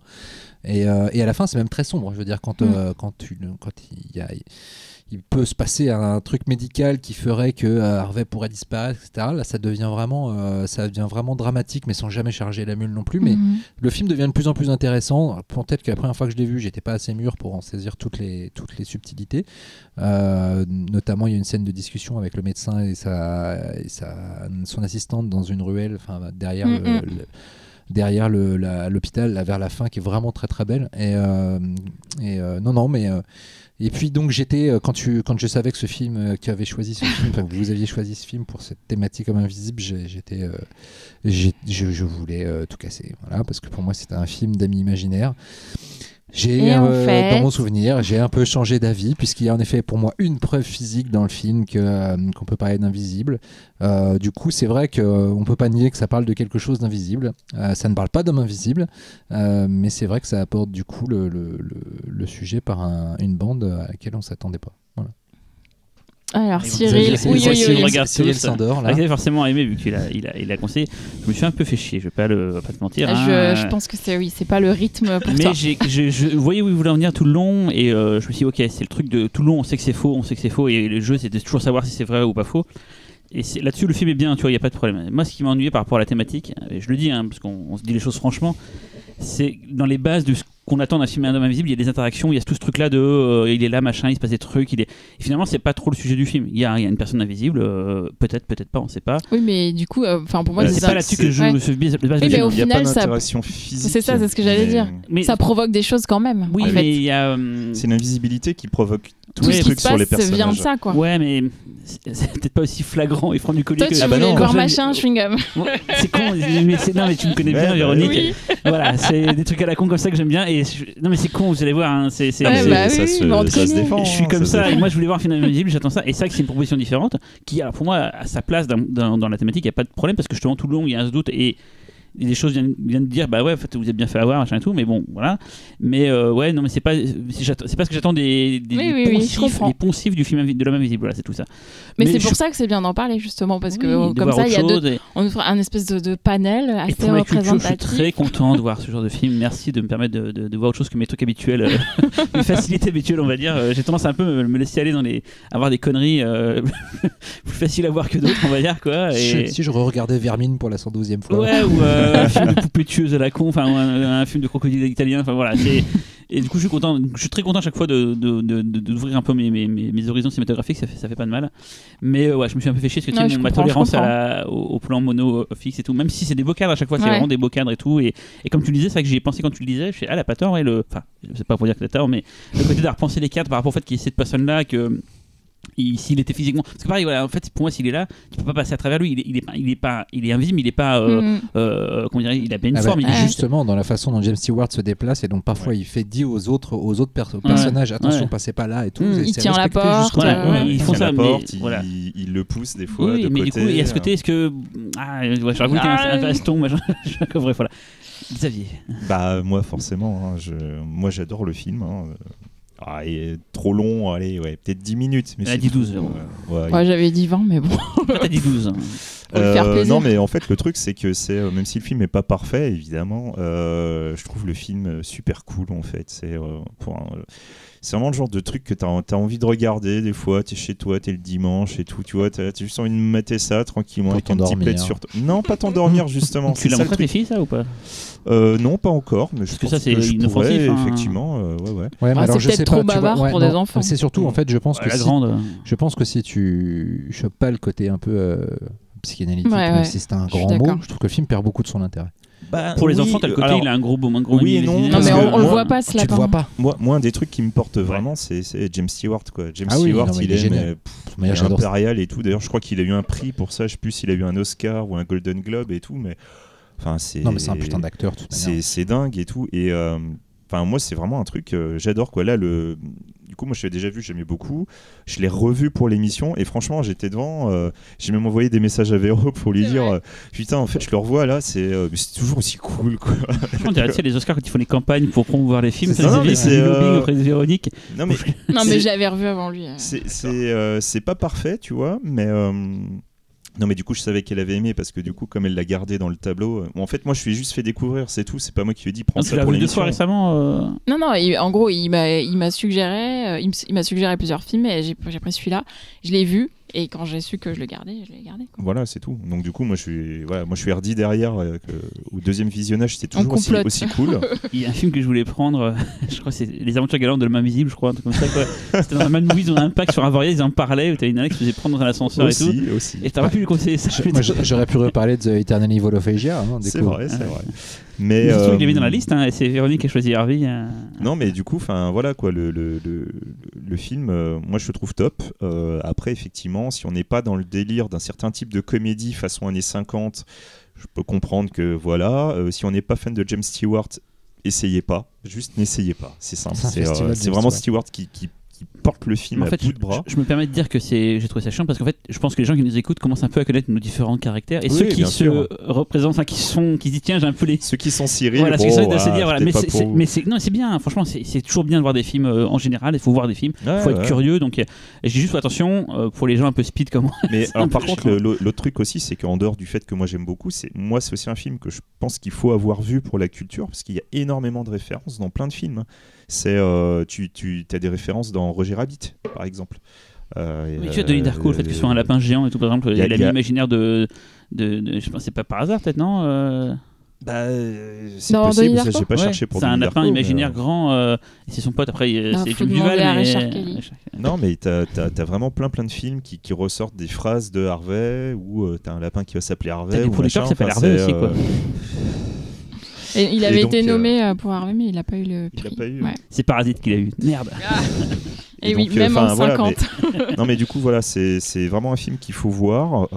Et franchement, ça va, quoi. Un film pour une fois qu'un film à mater pour la culture, c'est un truc vraiment super cool. Il t'a dit qu'il était content. Je suis très content. Et je parle pas pour toi, je parle en général. C'est parce que d'habitude, quand on dit non, faut le voir pour la culture et tout, machin, des fois, c'est des films qui peuvent être un peu... Pas forcément, celui-là, je pense qu'il s'est en plus. Il passe tout seul, quoi. Et du coup, ton film à toi que tu as choisi, Xavier, c'est un métier, hein. Elle est forte, douée, hein. Elle est forte, mais nous on n'arriverait pas à faire ça. On a engagé la meilleure pour ça, quoi. Il n'y a pas de doute. Faut dire qu'on l'a payé cher aussi. Elle mérite son salaire là, clairement. Vous n'avez pas eu le choix surtout. Oui, alors en fait, moi je vais vous le dire tout de suite. J'ai sûrement choisi le film qui sera considéré comme le moins bon de toute la sélection. Mais c'est pas grave, c'est volontaire. C'est très simple. Moi, je voulais absolument caser le film qui s'appelle L'homme invisible contre la mouche humaine. Voilà, meilleur titre en tout cas. Ce que le film est d'ailleurs. Mais qui est en plus littéralement le film. On croirait le sketch des inconnus. Ça. Le film. Ou les guignols, genre Ninja Monster contre les araignées, je sais pas quoi et tout. Truc de papa dans les guignols. Donc, L'homme invisible contre la mouche humaine est donc un film de 1957, un film japonais. Réalisé par Mitsuo Murayama, que personnellement je ne connaissais pas plus que ça. Il a fait quelques films qui ont un peu marchouillé, mais il n'y a pas eu d'œuvre spécialement qui en ressortait. Pas celle-là en tout cas. Par contre, pour ceux qui aiment un peu le cinéma japonais, c'est en fait le scénariste qui est déjà un peu plus intéressant, donc Hajime Takaiwa, pardon. J'ai failli te reprendre. Qui a parce que moi j'ai confondu avec un autre du coup. Qui a bossé sur la saga Sleepy Eyes of Death ou les Women Gamblers. Voilà. Donc voilà, ça vous parle déjà un peu plus. Donc en fait, il s'agit sorti en France en Blu-ray récemment dans un coffret, il me semble. Tout à fait. La trilogie est sortie il y a pas longtemps. Chez Elephant, je crois, ou Backfilm. Je crois que c'est Backfilm qui a sorti. Et donc en fait, le film est une sorte de parce que je vous ai parlé de l'homme invisible, j'ai parlé de mouche humaine, mais en réalité, ça part sur un postulat qui est quand même plus proche du mystère de la chambre jaune. Voilà, donc c'est un melting pot assez étrange. Bon, comme vous vous doutez que je parle d'un film japonais, oui, ça va être un film très foutraque. L'histoire est très simple. On va suivre l'inspecteur Wakabayashi de la police de Tokyo, qui va essayer de résoudre un meurtre qui a eu lieu dans un endroit clos, et qui est en fait un des meurtres d'une grande vague de meurtres, tous plus bizarres les uns que les autres, puisque ce sont des meurtres qu'on va considérer comme impossibles, soit du fait que ce sont dans des endroits qui sont inaccessibles, fermés de l'intérieur, ou dans des endroits publics, mais où personne n'a rien vu, alors qu'il y avait des gens littéralement à côté. Donc très rapidement, l'enquête va nous amener à découvrir qu'il y a un assassin qui utilise une technique très particulière qui va lui permettre de rapetissir et de voler en faisant un bruit de mouche, même si on ne saura jamais pourquoi. Et parallèlement à ça, il y a une équipe de scientifiques qui œuvrent sur un rayon qui rend invisible. Toutes ces histoires vont s'entremêler pour arriver à un résultat qui sera rigolo. L'homme invisible contre la mouche humaine. L'homme invisible contre la mouche humaine. Donc c'est un film qui est en fait la troisième adaptation japonaise de L'homme invisible. Ce ne sont pas des films qui sont des suites, je le précise tout de suite. Donc à la base, en fait, il y avait eu le tout premier. Lui, en fait, c'était en 1949, mais c'est L'homme transparent, donc, qui est une adaptation très très lointaine de Wells, et qui en fait commençait aussi un peu une sorte d'habitude assez étrange.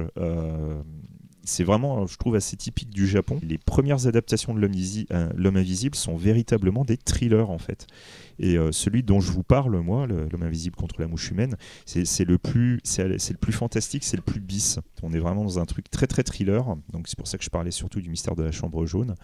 Peu d'acteurs véritablement connus. Voilà, le seul nom que je pourrais vraiment vous sortir, c'est le scénariste qui a encore une carrière, enfin qui a eu une carrière, mais pareil, peut-être pour les plus puristes du cinéma japonais. Moi, ce que j'aime bien avec ce film, c'est qu'on est vraiment c'est plus une sorte de thriller, un petit peu film noir. T'as beaucoup de cadrage comme ça, film noir de l'époque. Il y a un petit côté un peu feutré, 50s et tout, que j'aime bien, même si c'est un film qui peut être, autant le dire tout de suite, assez décevant pour son postulat fantastique, car en dehors de l'effet spécial sur le tueur, le côté invisible l'est encore plus derrière. Parce qu'en fait, cette invisibilité, c'est plus en fait une manière, quelque part, pour amener une notion de sacrifice pour essayer de combattre le mal. Donc voilà, on est dans une dimension un tout petit peu particulière, mais qu'on retrouve quand même assez souvent dans les différentes adaptations qu'on a eues au fur et à mesure des décades, où très souvent, en fait, quand l'homme invisible est un homme invisible gentil, il y a toujours ce côté malédiction derrière qui est rattaché. C'est un truc qui est automatique. Si vous vous souvenez des séries, etc., très souvent, c'est... je crois que la dernière série, une des dernières séries en date, il utilisait une machine pour arriver à contrôler son pouvoir parce qu'il n'y arrivait pas. La série avec David McCallum, il me semble que lui recherchait un moyen de retrouver sa visibilité, mais du coup, il était obligé d'utiliser des masques pour essayer d'avoir un semblant de vie sociale. C'est vrai que c'est quelque chose qui a toujours qu'on retrouve énormément. Je comprends qu'on n'aime pas forcément le film si on cherche un pur film de film invisible, mais voilà, moi je trouve qu'il y a un petit côté un peu sympa parce que je le trouve un petit peu différent des autres, vraiment pour ce côté thriller qui est beaucoup plus poussé que ce qu'on voit d'habitude. Mais après, voilà, ça peut être assez déceptif en même temps. Et si je peux me permettre, tu as oublié de préciser quelque chose, il y a des lapins. Et il y a des lapins aussi, mais ils finissent mal. Ils finissent mal, mais c'est vrai que le chaînon, c'est les lapins. Ah. Voilà. Oui. Non, j'ai trouvé le film assez rigolo parfois. Hein. C'est sûr que la mouche humaine, elle vaut son pesant de cacahuètes. Surtout le plan où on doit arriver dans le bureau là, du grand méchant en volant comme ça, et on commence à voir qu'en fait c'est un mec, c'est un petit mec. Non, moi les moments où je préfère, c'est vraiment quand on est plus dans le film noir, même plus dans le thriller, vraiment dans le film noir Tokyo Heat, notamment les scènes de nightclub et tout, qui sont assez sympathiques. Il y a un plan que j'ai trouvé très très beau dans le film, vraiment magnifique. C'est le plan où la chanteuse, avant de monter sur scène et de décéder, est allongée, alanguie dans son canapé avec... qui rappelle un certain film d'Almodovar. Tout à fait. Et avec la mouche humaine qui marche dessus. Le plan est magnifique. Qui glisse sur son ventre. Voilà, c'est vraiment superbe ce plan-là. Et je me suis dit, putain, si tout le film avait pu être parsemé comme ça de fulgurances, ça aurait été peut-être assez cool. Malheureusement, c'est le seul plan que je retiens avec celui de la mouche humaine, donc ça fait pas beaucoup. Après, j'étais peut-être pas dans le bon mood.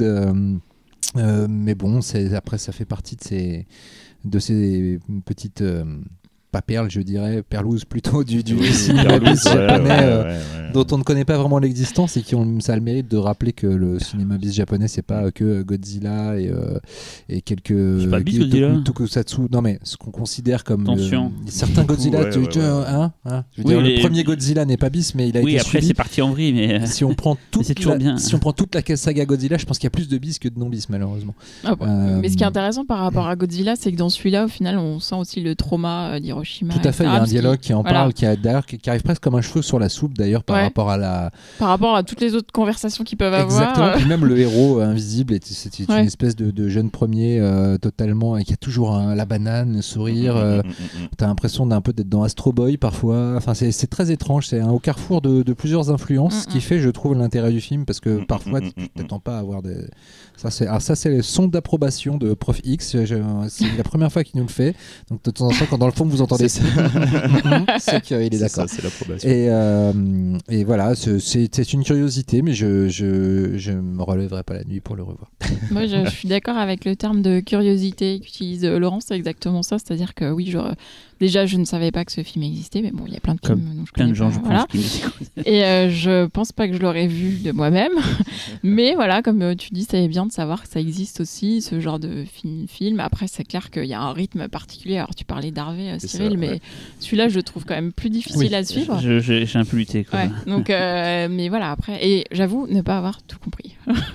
Non, mais c'est pas très grave. Mais ça a surtout aussi le mérite de montrer que le mythe de l'homme invisible a pénétrer des strates culturelles dont nous n'avions pas C'est un mélange entre Getting Annie et Ega en fait. Voilà, avec Xavier, on avait envie aussi de vous parler d'un film indien qui s'appelle Mister India, devant des problèmes d'emploi du temps liés aux durées parfois conséquentes de certains films indiens, dont celui-ci nous n'avons pas pu.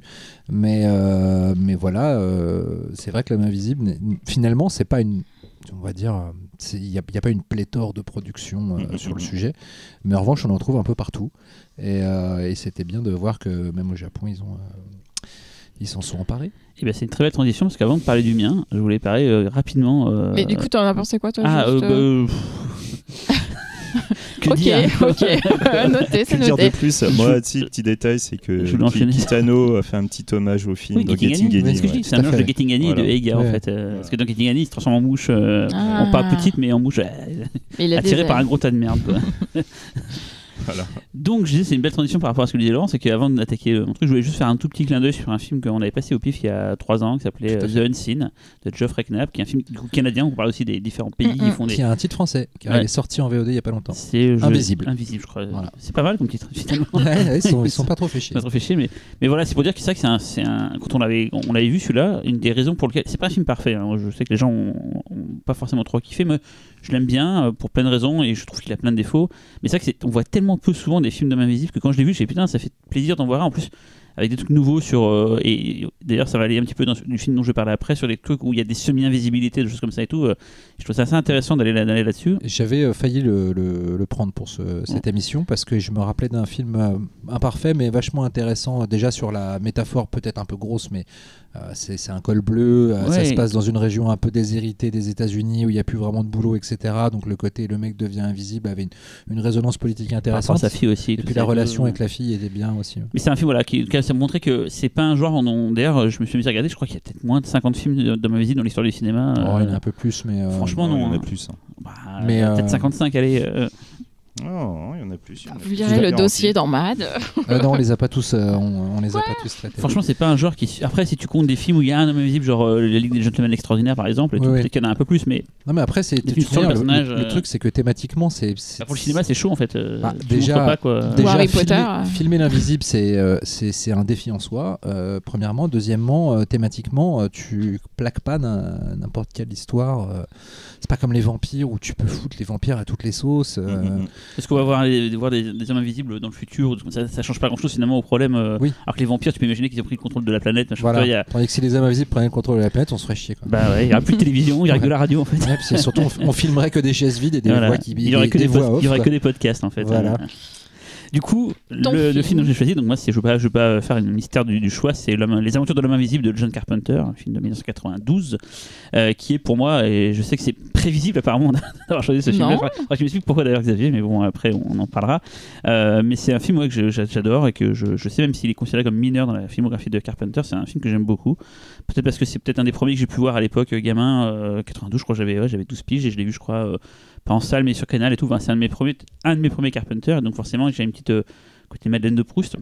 Je vais vous faire le résumé assez long du film. À la suite d'un accident au laboratoire de recherche magnoscopique où il travaille, Nick Calloway devient invisible et se retrouve poursuivi par la CIA. Voilà, ça c'est le résumé du film. J'ai bien résumé, hein. Je pense que là je me suis pas trompé, il n'y a pas de vision victorienne. Tu l'as chopé sur le net aussi celui-là? Ouais, j'ai mélangé 2 trucs parce que là ils étaient un peu trop longs. J'en ai mélangé 2 parce qu'ils parlaient pas à la fin. Bref, je voulais pas raconter mes histoires.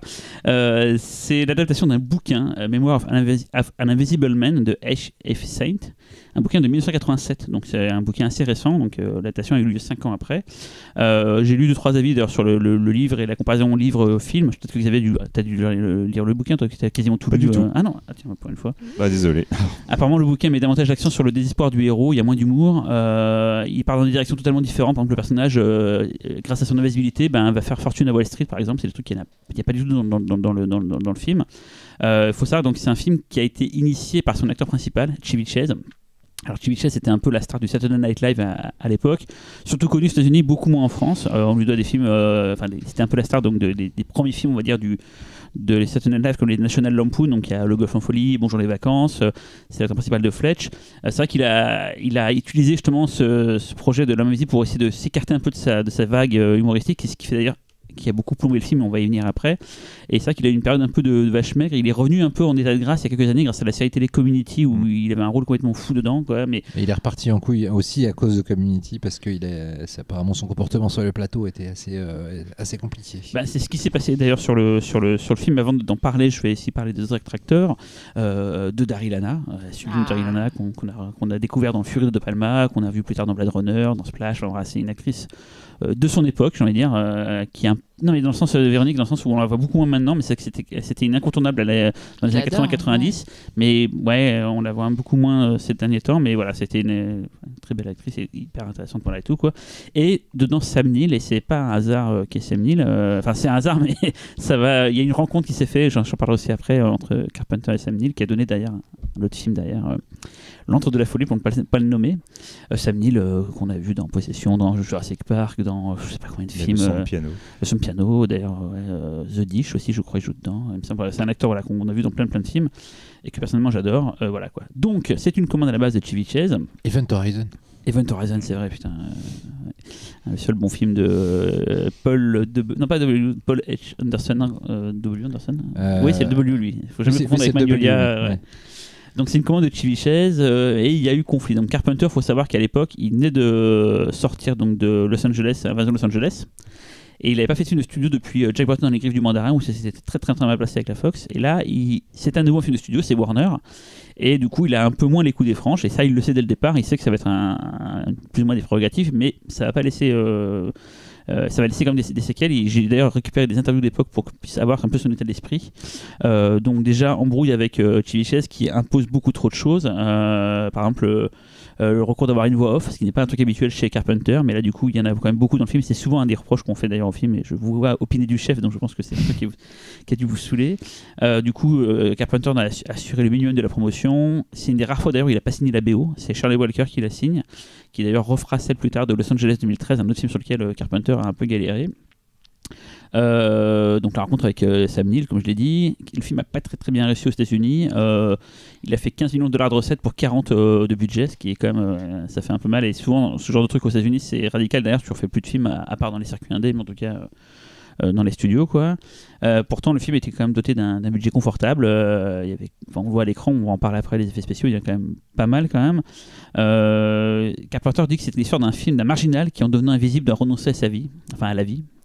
Et c'est assez rigolo parce que dans le film, t'as Sam Neill qui dit à propos du personnage de Chevy Chase, il était déjà transparent avant d'être invisible. Ce qui est déjà, on dit beaucoup sur le film, quoi, sur ces gens-là. Et c'est un peu ce que tu disais tout à l'heure aussi. C'est ces gens qui disparaissent via l'invisibilité, cette sorte de métaphore, on va dire, sur le. Voilà. Que dire, il avait une première fin qui était différente. L'homme invisible devait avoir une enfant avec Alice Munro, donc la Diana, mais ça donnait un enfant invisible. Et le Warner a pas trop kiffé ça parce que ça faisait un peu freak. C'est marrant parce que c'était déjà dans. Je crois que c'est déjà dans La Femme Invisible. Tu vois, si c'est dans La Femme mais Invisible, pas, tu pas l'as la déjà Warner. Et du coup, il s'est passé quoi concrètement entre eux là? Pourquoi ça a pas matché entre eux? Ben justement, donc déjà, ce qu'il dit Carpenter, je vais vous dire exactement ce que Carpenter a dit. Alors, je savais pas parfaitement ce que j'étais en train de réaliser, enfin, ce que j'avais accepté en acceptant de ce qu'il en est en acceptant de réaliser le film pour eux.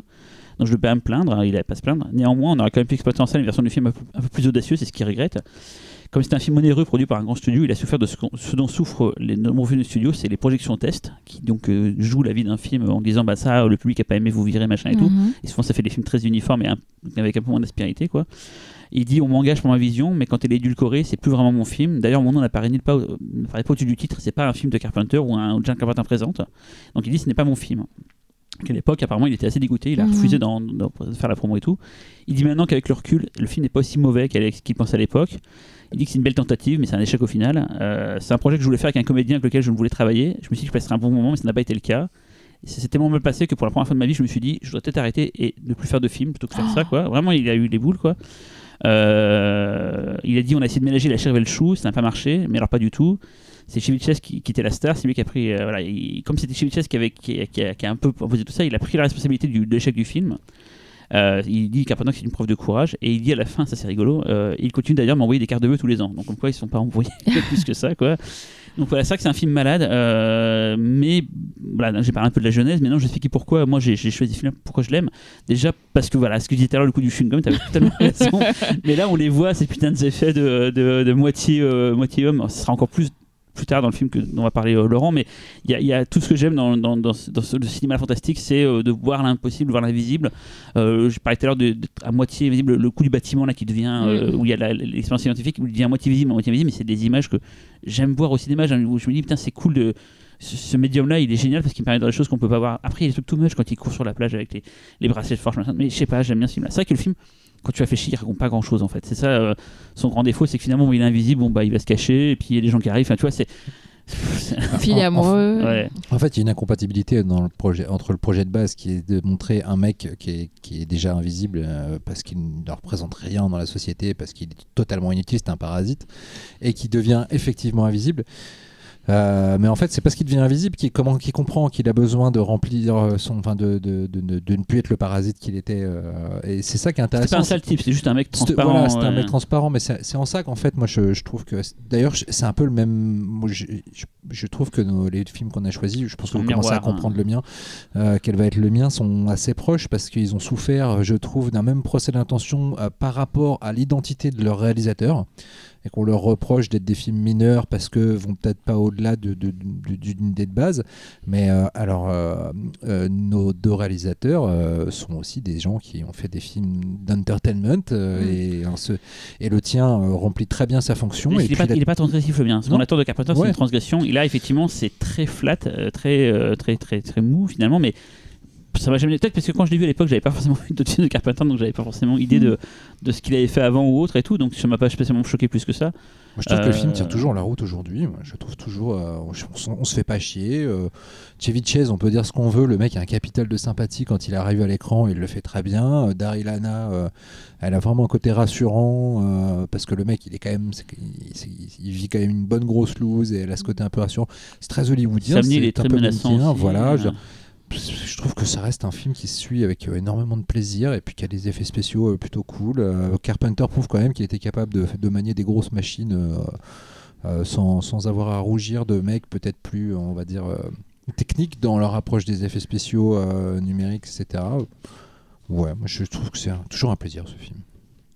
Moi j'ai été contente de le revoir parce qu'en fait j'avais une très mauvaise opinion du film et je pense que je l'avais vu justement contrairement à toi après avoir vu d'autres excellents films de Carpenter, donc j'étais encore un Carpenter, oups, voilà.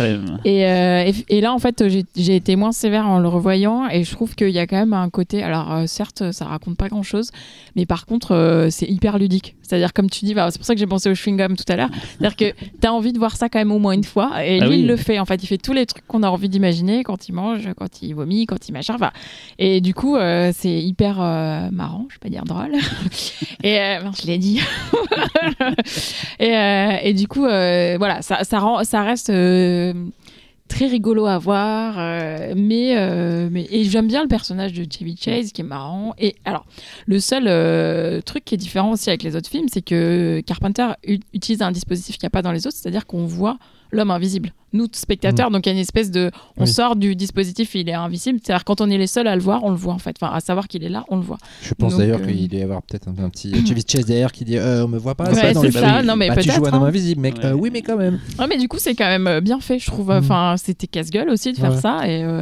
ça après la suspicion d'incrédulité comme on dit, mais en même temps ne pas le faire apparaître fréquemment aurait privé le film du capital sympathie de Chevy Chase, donc moi je pense que c'est assez pertinent en fait.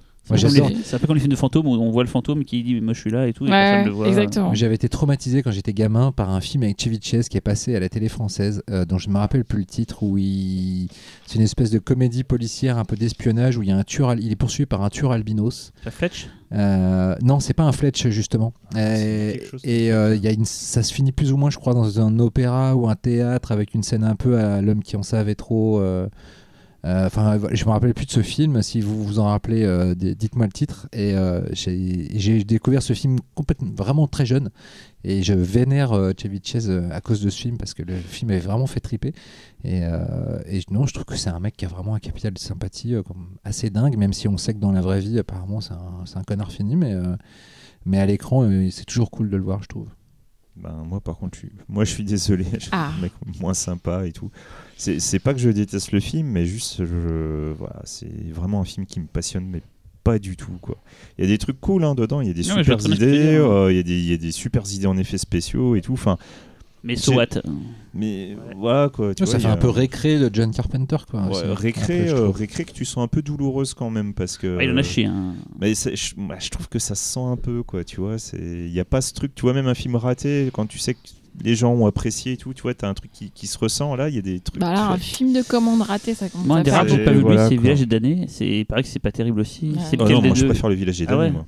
Non, le Village des damnés, je trouve qu'il est pas parfait, mais il y a des trucs plus cool que. Moi j'ai jamais voulu voir à cause de la réputation. C'est moins bien que l'original. Là pour le coup, le village, je préfère largement le Wolfrida que le Village des damnés. Oui, mais il y a des trucs cool dedans. Mais c'est marrant, tu vois. Moi, je le trouve plus en pilotage automatique sur le Village des damnés que sur les Aventures d'un homme invisible. Pour moi, en fait, il a des trucs. On va pas non plus, mais bon, bref, le Village des damnés et Vampire, je trouve qu'il y a des trucs en commun en fait.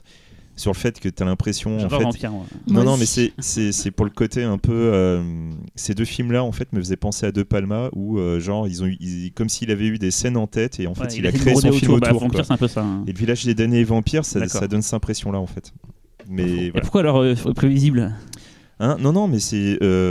On a un sujet, on discute, et je prends celui-là, il me fait ah bah Cyril, qu'est-ce que tu es prévisible? Genre, pourquoi parce que voilà quoi. Non, mais c'est Carpenter. T'as déjà pris la mouche invisible et j'aurais pris Xavier, voyons. Mais non, mais c'est quand tu réfléchis. La mouche invisible, d'ailleurs, c'est une mélange. Quand tu réfléchis en fait au film d'Homme Invisible, enfin ça fait partie des premiers qui te viennent en tête parce que quoi qu'il arrive, quand t'as nos âges, forcément tu l'as vu gamin. Donc déjà c'est une chose, plus c'est Carpenter, plus c'est Chevy Chase. Enfin, tu vois, c'est un ensemble de trucs qui font que naturellement il vient en tête quoi. Enfin pour moi c'était évident que dans les films il y serait. De toute manière, il faut pas se mentir. Si tu prends vraiment, si on veut quand même un petit peu avoir des films symptomatiques du sujet, il y a peut-être 5 films vraiment dans l'histoire du cinéma. De films d'hommes invisibles qui sortent vraiment du lot en matière non pas forcément de qualité mais de popularité et d'exposition médiatique, donc ils sont difficilement évitables. Mais voilà quoi, après c'est bien de le voir, enfin le film n'est pas la catastrophe absolue, c'est bien de le voir pour les complétistes de Carpenter. Après voilà, enfin moi je pense que. Mais est-ce qu'un mauvais Carpenter n'est pas mieux qu'un très bon film autre Xavier? Vous avez 5 heures. Je suis désolé, tu vois, j'ai pas envie de revoir ce film. Tu l'as revu du coup pour l'occasion? Non, j'avoue, non. Ça se trouve, t'aurais fait comme Véro, t'aurais fait. Ben ouais. T'aurais fait mind blow. Non, c'est ça que non. Attends, j'ai pas fait ça non plus. J'ai fait tiens, c'est pas mal. Le fait est qu'en fait, je l'ai pas vu qu'une fois. Hein. Je l'avais vu. Je l'avais vu 20 fois, au bout de 20 fois, je suis là, ça me saoule. Non, mais parce qu'en fait, à un moment, moi, le truc, c'est que j'avais déjà vu Jack Burton et Invasion Los Angeles avant de regarder ce film-là. Donc, plus tard, pas tout de suite. C'est pareil, moi, plus tard, je me suis dit, non, mais peut-être que je l'ai mal jugé parce que j'avais vu ça avant. Moi, Jack Burton, c'est pas un film que j'apprécie plus que ça, et peut-être parce que je l'ai vu adulte en fait. Ah, peut-être. Mais moi, j'étais fou, hein. Moi, Jack Burton. Je pense que Jack Burton, quand tu vois ça gamin, t'as tout pour plaire. Mais moi, si tu es adulte, j'ai fait ouais. Je me souviens encore où j'étais quand je l'ai vu. Je te jure, ce truc-là. C'est vrai. Avant, j'avais déjà vu. Je pense j'avais déjà vu Halloween. J'avais vu New York 97. C'est le premier que j'ai vu quand j'étais gosse. On n'a pas tant de différence que ça, pourtant, en âge, Laurent. Tu dois avoir 3 ans plus que moi. En fait, des fois, ça joue quand même 3 ans. Ouais, mais après, ça dépend dans l'ordre dans lequel tu découvres certains cinéastes. Je pense que c'est peut-être pas. J'ai dit que c'était pas forcément le tout premier, mais globalement, ça doit être dans les premiers que j'ai vu, quoi. Moi, j'avais vu Prince des Ténèbres avant. J'avais vu pas mal. The Thing. Mais voilà, enfin du coup après, voilà, moi je l'avais revu en me disant bon peut-être que j'ai été influencé parce que j'avais vu avant, peut-être les attentes. Je l'ai revu, et je me suis dit bon, voilà, je l'ai revu, j'ai pas envie de le revoir. Voilà, il y a des trucs cool dedans, mais c'est tout quoi. Voilà. Et donc on termine avec ton film, Laurent. Voilà, donc forcément vous avez deviné puisque finalement les deux derniers grands titres, pas forcément grands films, mais en tout cas titres évidents de la filmographie de l'homme invisible au cinéma, c'est le John Carpenter et celui dont je vais vous parler, Hollow Man, donc de Paul Verhoeven. Qui sont du coup un peu similaires puisque c'est deux films que le réalisateur, qui sont des légendes du cinéma de genre, qui sont des réalisateurs connus pour être assez frondeurs au sein d'un système, pour faire des films assez chargés envers le système, sont deux films que le réalisateur ont désavoués. Hollow Man, Paul Verhoeven dit lui-même qu'il a choisi de faire le film pour des mauvaises raisons, c'est-à-dire qu'il sortait de Showgirl. Non, il sortait de Starship Troopers, je crois, quand il a choisi de faire le film. Et il s'est dit qu'il avait besoin d'un succès pour sa carrière, voilà, d'un film populaire. Donc il a choisi ce film pour des raisons que moi je trouve assez évidentes en fait. Je trouve qu'il emmène le sujet vers des territoires basique, parce qu'il parle d'instinct basique, il parle de ce que libérerait chez l'homme moderne le fait d'être invisible. Donc je trouve qu'on est complètement dans la logique de ce que pourrait faire Paul Verhoeven. En revanche, on reproche beaucoup au film d'avoir été... de se muer au fur et à mesure en un slasher de base où le tueur serait un homme invisible, mais on va y revenir. Donc le scénario, c'est un scientifique brillant qui s'appelle Sébastien Kane, joué par Kevin Bacon, qui a développé un sérum qui rend invisible et dont les recherches sont financées par le Pentagone, et sauf qu'il a un problème, il arrive à rendre invisibles des animaux, mais il n'arrive pas à les rendre visibles à nouveau, c'est-à-dire que quand il applique le sérum qui est censé inverser la situation, ça détériore les tissus, ça meurt dans d'atroces souffrances, etc. Un jour il en a marre, il veut faire avancer parce qu'il a un ego surdimensionné et qu'il aimerait bien impressionner son ancienne petite amie qui est aussi son assistante, jouée par Elisabeth Chou.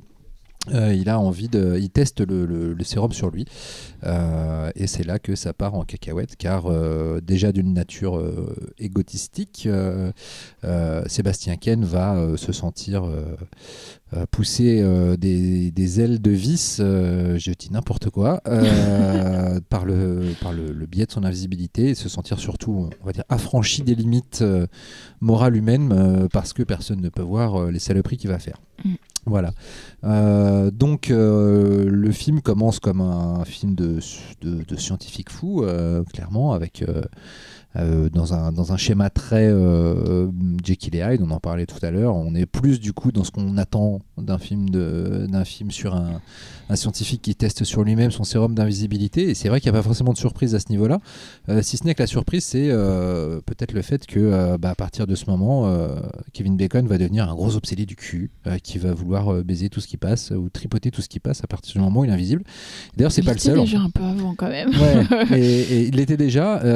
Ça décuple ça chez lui, mais ce qui est intéressant en fait, c'est que Kevin Bacon n'est pas le seul personnage à être un obsédé du cul. Moi, c'est ce que je trouve assez fascinant dans ce budget à $100 millions, qui était quand même assez énorme, dont la moitié du budget est partie dans les effets spéciaux. On va en parler des effets spéciaux. C'est que c'est un film qui parle de gens obsédés du cul.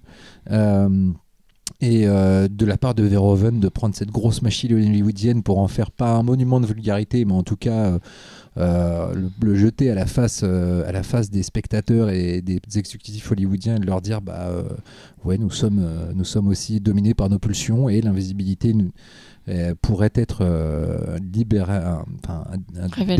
révélateur et décupleur de ces pulsions. Moi, je trouve ça assez couillu de la part de Verhoeven. Donc c'est pour ça que j'ai toujours du mal à comprendre pourquoi on trouve ce film vachement mineur dans sa carrière. Déjà parce qu'en exécution cinématographique, c'est quand même assez habile, voire plus, même assez brillant parfois. Les effets spéciaux sont complètement hallucinants. ILM, on a pris en charge une grande partie, et à part maintenant, ça a un tout petit peu vieilli peut-être sur les premiers effets spéciaux d'invisibilité qu'on voit sur le singe, notamment toute cette scène qui est impressionnante dans le concept, mais qui a peut-être un peu vieilli dans le rendu. Mais alors par contre, dès qu'on est juste sur Kevin Bacon transformé, là c'est génial. Déjà parce qu'ils ont eu accès donc à cette technologie maintenant qui est très connue, qui est de faire 2 passes de caméra pilotées par ordinateur, ce qui permet d'avoir une première passe avec Kevin Bacon déguisé avec une tenue verte ou noire, ou selon la scène où il pouvait ressortir avec le plus de contraste, et une deuxième passe sans comédien. Du coup, on a les informations qui auraient normalement été derrière le comédien, et on peut les réintégrer dans l'image en mélangeant les 2 images, et ce qui fait que on a des effets complètement dingues d'un drap porté par Kevin Bacon, et puis en fait l'illusion est totale. Il traverse de la fumée ou de l'eau ou de la peinture sur lui, l'illusion est totale tout le temps. C'est notamment une scène de meurtre dans une piscine qui est vraiment bluffante. Donc à ce niveau-là, c'est vraiment, je trouve, l'illustration la plus convaincante qu'on ait jamais vue d'un homme invisible à l'écran. Et puis après, il y a on va dire les extrémités que le film atteint. D'ailleurs, il y a 2 versions du film. Il y a la version sale qu'on connaît, il y a le Director's Cut. Donc, je vraiment essayé de voir le Director's Cut qui est sorti en vidéo après, parce que C'est là en fait, il y a une scène pivot dans le film qui est une scène de viol où Kevin Bacon, à un moment donné, arrive à s'échapper du laboratoire et retourne chez lui et revoit par la fenêtre sa voisine sur laquelle il fantasmait déjà un petit peu. Et là, il se dit bon, je suis invisible, je vais y aller. Bon, alors c'est Rona Mitra, voilà, forcément, il est tenté, le pauvre. Et la scène est vraiment dégueulasse. Elle est vraiment insoutenable. Et en fait, les studios, justement, on dit en fait, on trouve qu'on peut pas se permettre de mettre cette scène en plein milieu du film parce que à ce moment-là, les spectateurs sont encore du côté du personnage de Kevin Bacon. Il partage plutôt sa souffrance d'être invisible. Alors déjà, moi je trouve que quand même les gens ont la merde dans les yeux, c'est un connard dès le début du film, donc déjà je trouve ça complètement incompréhensible. Et puis surtout, c'est un connard sans être un violeur. C'est vrai, mais ce que je veux dire, c'est que moi je trouve ça déjà dingue. On sent que le mec est déjà borderline depuis le début. Et cette scène, en fait, elle est complètement indispensable. La cruauté de cette scène est complètement indispensable pour justement pour servir le propos du film et pour après appuyer le fait que la deuxième partie, le mec devient un putain de monstre. Et on voit quoi du coup? Moi, j'ai jamais vu la Director's Cut. Dans le Director's Cut, on voit plus. Dans la version sale, on comprend qu'il va agresser la voisine et je crois qu'on voit peut-être le début. Il rentre dans la chambre, mais c'est mais tout, là, non, mais là, on le voit la violer. Enfin, on voit le viol, quoi. Et puis elle reste prostrée. Et puis on voit quand la caméra recule et on comprend que c'est le point de vue de Kevin Bacon qui sort de sur elle et puis qui s'éloigne du lit. Et en fait, ce qui est terrible avec cette scène, c'est que elle est horrible, comme tu dis, et en même temps, je pense que c'est le côté Verhoeven, c'est qu'elle nous met, nous, spectateurs, très mal à l'aise parce qu'elle va chercher notre côté voyeuriste de spectateurs invisibles qui profitons aussi de la scène parce qu'elle est très belle. Et que, voilà. Mitra, mais du coup, ça nous met vraiment très mal à l'aise. Et finalement, je jugeais assez mal cette scène, et en la revoyant, je me suis dit, elle est vraiment horrible. Elle est clairement horrible, et elle est tellement horrible que c'est fait exprès, et c'est aussi pour nous parler à nous à ce moment-là. Oui, parce qu'il y a aucun doute dans cette scène, dans le fait que ce qu'elle vit est purement traumatisant. En revanche, c'est l'arrêté de la scène. C'est une belle femme. Oui, elle est nue au moment où elle se fait violer. On la voit. Qu'est-ce qu'on en retient, nous? Est-ce qu'on en retient j'ai pu voir un nichon de Rona Mitra, c'est vrai qu'elle est bonne. Ou est-ce qu'on en retient sa souffrance? Voilà. Et donc, du coup, il y a vraiment, je trouve, un positionnement moral à avoir dans cette scène comme dans d'autres d'ailleurs, une scène où il commence, je crois qu'elle a aussi raccourci dans la version sale, où une des assistantes qui est la vétérinaire qui s'occupe des animaux sur lesquels les tests ont été faits, qui est endormie et il commence à ouvrir son chemisier et puis à la tripoter, etc.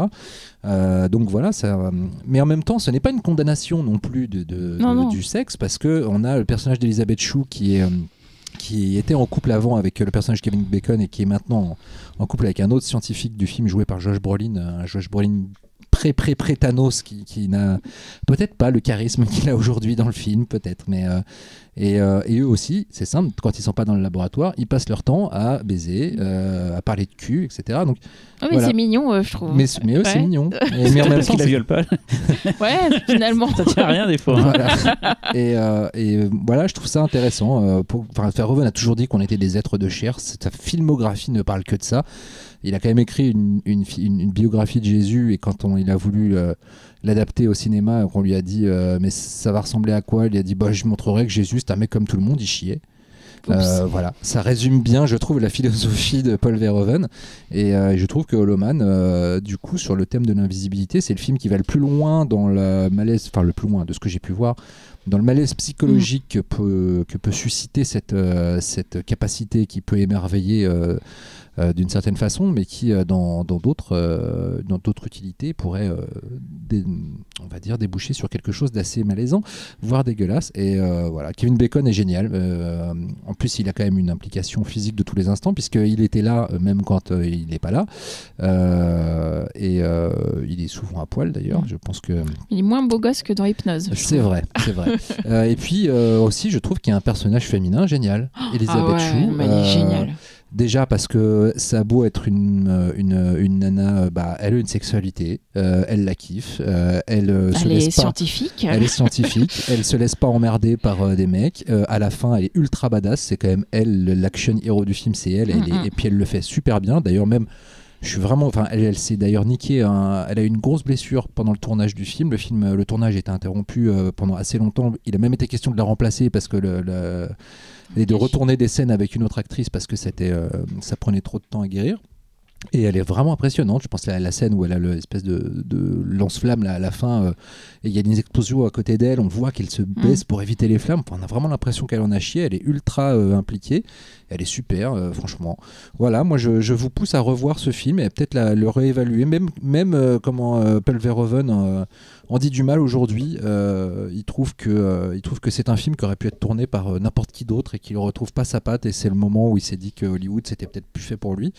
Alors oui, il est sûr que la dernière partie du film est peut-être un peu trop spectaculaire pour son bien. La scène de l'ascenseur, bon, est-ce qu'on avait vraiment besoin d'un truc aussi pyrotechnique ?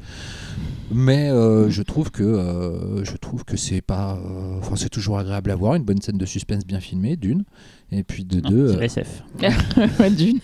Et de deux, joli. Et de deux, voilà, c'est un film sur les bas instincts qu'éveille l'invisibilité, et à ce titre, il va au bout de son sujet avec bille en tête, en parlant de cul, et bah c'est toujours bien. Voilà. Mais alors moi, du coup, c'est un peu comme le film de Cyril. Je l'avais vraiment pas aimé au cinéma. Et là, je l'ai revu et je suis moins sévère aussi. Par contre, je trouve quand même que... Alors, je suis d'accord avec toutes les qualités dont tu as parlé, donc je vais pas les redire. Mais s'il y avait quand même... Je trouve que le principal défaut, c'est le côté trop action à la fin. J'aurais vraiment enlevé genre quasiment 30 minutes. Je trouve que ça en finit plus de finir. Et toute cette partie où il revient... Tuer tout le monde, quoi. Donc, c'est Michael Myers, quoi. Il est intuable. Enfin... Ça me fatigue en fait parce que ça sort et c'est là où je pense que Verhoeven peut-être assume moins le film parce que comme tu le dis il y a plein de trucs et tout le début avec les expériences et tout c'est hyper intéressant mais alors cette fin actionneur là c'est pas possible. C'est surtout moi la scène de l'ascenseur et la façon dont il meurt en fait. C'est marrant parce que je me rappelais pas de la fin du film et j'étais persuadé qu'ils allaient lui mettre le sérum pour le faire revenir en sachant qu'il est instable. Puisque en fait tout le principe scientifique du film est de réussir à trouver de stabiliser le sérum pour faire revenir quelque chose d'invisible visible et je pensais que du coup ça allait être l'occasion dans mon souvenir c'était l'occasion d'une scène atroce où il se liquéfiait un truc à la Gremlins tu vois et en fait non. Puis il y a quand même énorme cliché de la punchline finale. Voilà, enfin, ça a été là vraiment, quand même, c'est un peu too much. Faut dire que les scénaristes à l'origine du film sont pas des grandes lumières non plus. C'est-à-dire qu'il y en a un qui a quand même écrit Air Force One et La fin des temps. Voilà, et l'autre Time Cop 2 et quelques Fast and Furious. Voilà.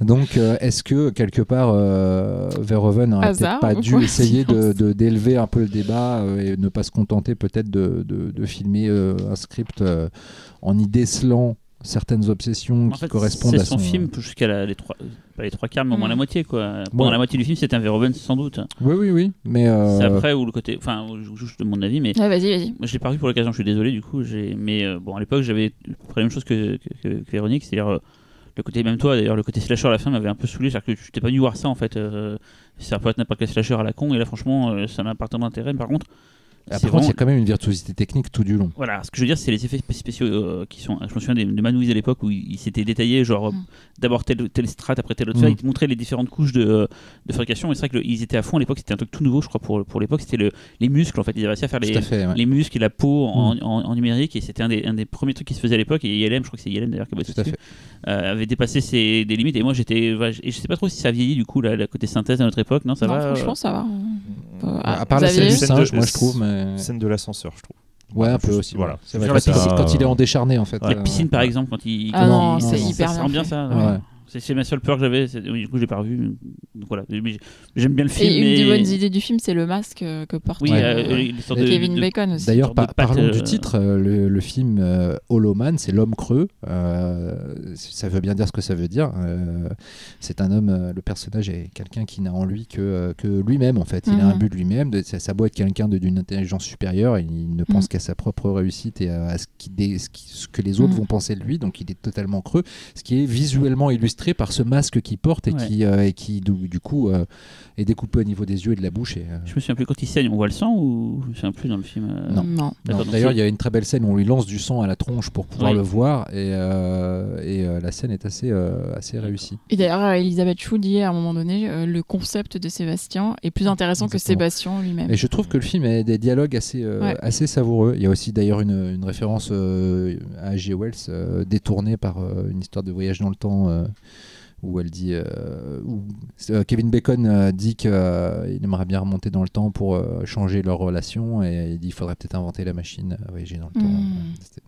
Alors que justement le film n'est pas produit par Universal, c'était une production Sony, et je crois qu'il y a eu plus ou moins une histoire de litige avec la famille de H.G. Wells pour éviter d'avoir trop de similitudes. Voilà. Moi c'est comme vous en fait. En salle je l'avais vu, j'étais content jusqu'à la moitié, les 3/4. Moi je trouve qu'il y a la patte Verhoeven, contrairement à ce qu'il dit. Et puis c'est vrai qu'il y a un moment, voilà quoi, ça part dans autre chose. Au Cinoche, j'étais pas super satisfait. Après, je l'ai revu en vidéo, donc déjà j'ai vu la Director's Cut qui effectivement. En fait, c'est vraiment. Je me suis rendu compte que c'est vraiment dans la version cinéma que ces deux entités ont du mal à coexister. Tout à fait, ouais. Par contre, quand tu regardes le Director's Cut, ça se lit beaucoup plus.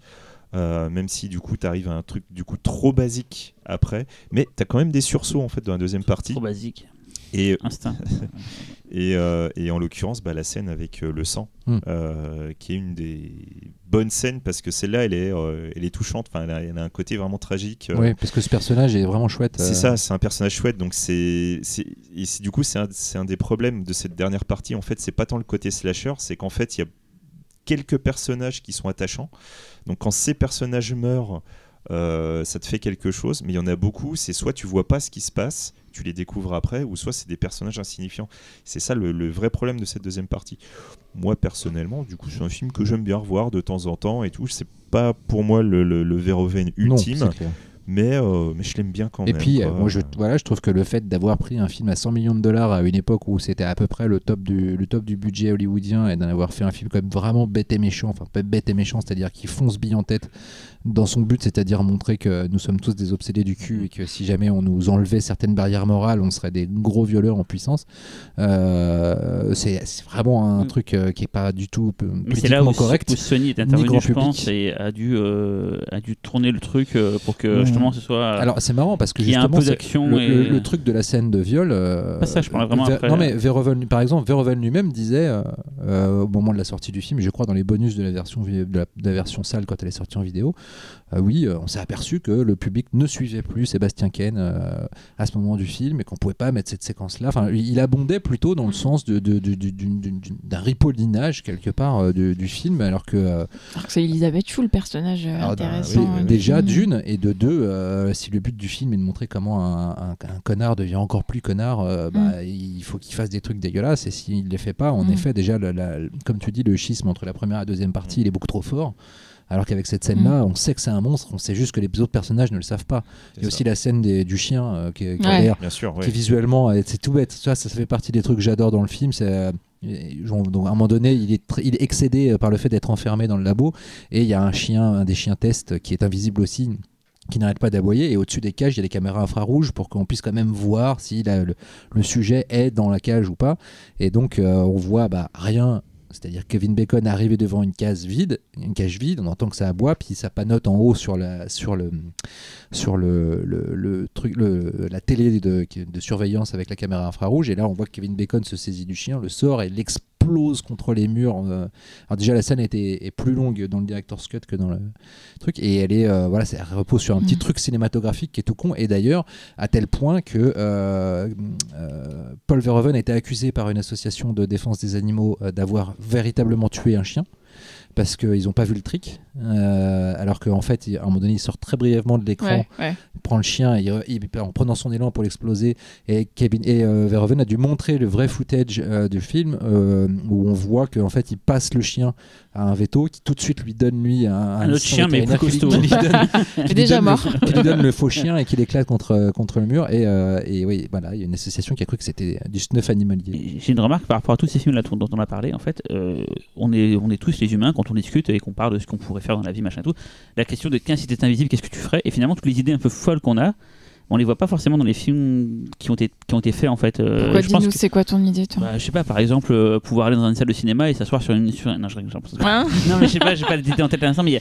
toujours des idées assez folles, et finalement tu te dis, mais ils l'ont jamais vraiment fait en fait. Si, moi je trouve dans Loman, mais bon, je dis rien parce que je vais révéler des choses. Tu es donc un violeur en puissance. Pas un violeur, mais. Sympa, Véronique. Non, mais regarde, le thème du voyeurisme, qui est. D'ailleurs, c'est pour ça que je trouve le film très Hitchcockien, puisque le voyeurisme est quand même un thème majeur chez Hitchcock. Je trouve que c'est Holoman, un des seuls à avoir justement abordé ce côté. C'est ça, le côté pervers. Il y a même tu peux rentrer dans des endroits où tu n'as pas le droit d'entrer. C'est ça, moi je ferais plus ça. Les conversations, il y a plein de trucs comme ça.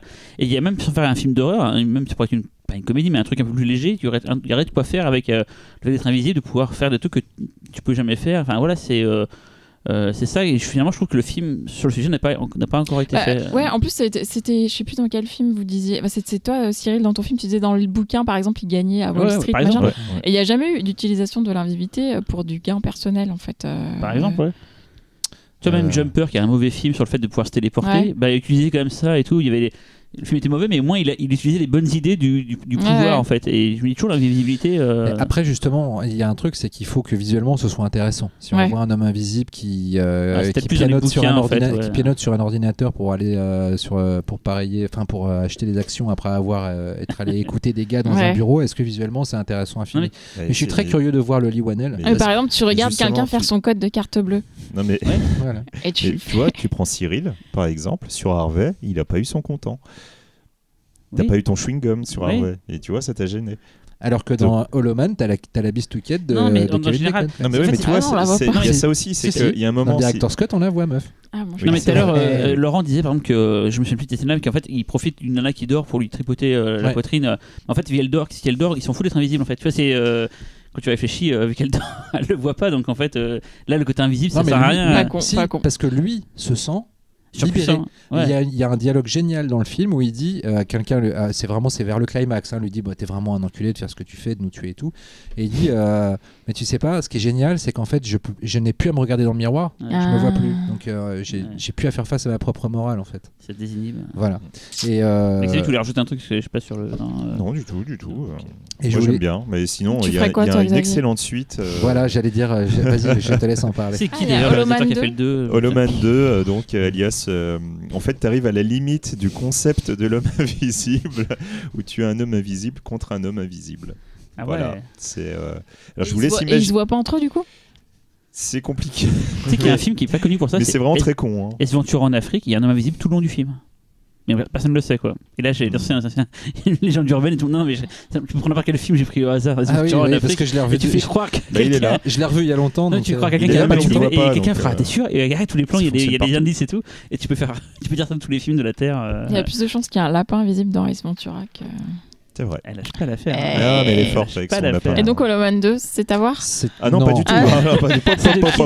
Déjà, pauvre fou. C'est un des films des années 2000 avec Christian Slater. Donc déjà, vous savez qu'il faut pas. Christian post-2000. Voilà, post-2000, Christian Slater, vous savez que c'est pas possible. Parce que Christian Slater n'a pas fait un bon film entre... C'est quoi le dernier? Broken Arrow, je dirais. Ouais. Moi, j'aime bien Broken Arrow. J'aime bien aussi Broken Arrow. Voilà, et Mr. Robot. Ouais. On va dire. Il est dedans. Ouais. Non, mais en tout cas, quoi qu'il en soit, voilà quoi. L'idée de faire un homme invisible contre un homme invisible, non, ce n'est pas une bonne idée. Si, mais faut filer ça à Rémi Harlin, tu vois quoi. Ouais, non, mais là. Tu me parles, papa.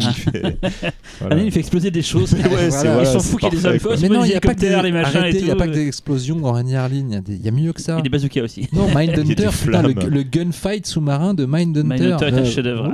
C'est des explosions, les gunfights. Ah non, là, t'as des gens qui se tirent dessus sous l'eau. On a déjà expliqué. Laurent, on a déjà fait Je sais, mais je la redis parce que j'adore cette scène. C'est une des meilleures scènes de l'histoire du cinéma. Et en fait, oublie Citizen Kane pour cette scène. Voilà.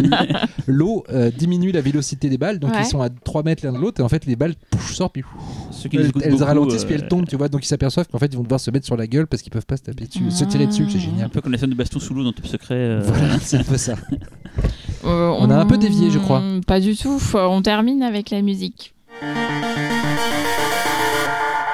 Et donc Cyril. Eh bien, alors que la nouveauté par rapport à avant, c'est que, ça fait un petit moment, c'est que je ne leur dis pas à l'avance quelle est la musique que je vais prendre, alors qu'avant c'était le cas. Ils découvrent. Donc là, je me suis dit, musique de film invisible, musique de film. C'est nul. Non, mais il n'y a pas des masses de films, donc il faut trouver un truc. Et du coup, c'est marrant parce qu'on a parlé d'un des films, donc j'ai choisi la musique, et on n'a pas parlé du coup de la musique, on n'a pas parlé du compositeur et tout.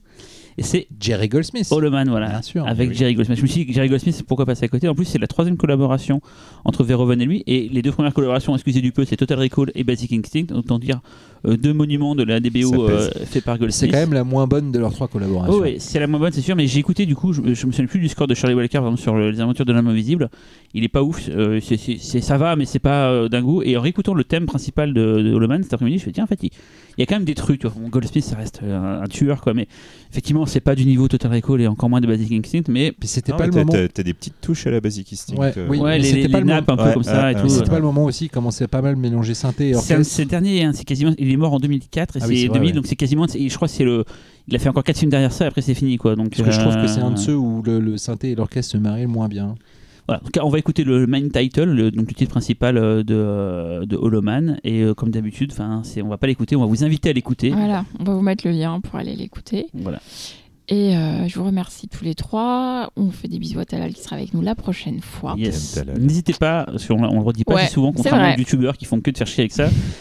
Pensez bien à noter des notes, mettre des notes pour sur les applis de podcast, genre surtout sur iTunes, Podcast Addict. Mettez des commentaires si vous pouvez, ça c'est bien aussi, ça donne on aime bien. Voilà, on aime bien déjà, mais même sur les applications genre iTunes et tout, ça donne aux autres personnes qui découvriraient le podcast déjà des avis des gens qui diront bah ouais, nous on aime bien, c'est cool et tout, et vous nous donnez souvent votre amour par les réseaux sociaux, mais donnez-le nous aussi en vrai. Non pas en vrai, mais sur les applications genre iTunes, il y a possibilité de faire un petit commentaire, ils mettent une note, et ça c'est con, mais il y a plein d'applications qui servent de ça pour en faire remonter les podcasts. Parce que sinon on est invisible. D'ailleurs, si vous êtes un homme ou une femme invisible, envoyez des news. Donc voilà, n'hésitez pas, et on réfléchit à l'idée de lancer un Discord autour du, parce que les gens se plaignent de ne pas pouvoir discuter après les pifcasts entre eux, et on est en train de voir pour peut-être lancer un Discord. On vous promet rien parce qu'il faut qu'on réfléchisse. On sait pas ce que c'est, mais si mais je vais voir ça sur un Slack, sur un Discord, je sais pas encore, mais parce qu'on va aussi l'utiliser pour l'équipe, pour la partie organisation, ça va être pas mal. Donc l'idée c'est peut-être d'en faire une partie publique pour les gens qui voudraient parler du pifcast. Donc je monopolise la parole, mais vu qu'il n'y a plus la musique, non, mais très bien, très bien. Donc voilà, je suis désolé d'avoir pris ce petit laïus. Eh bien, on se dit à dans 2 semaines. À toutes. Bye bye. Ciao.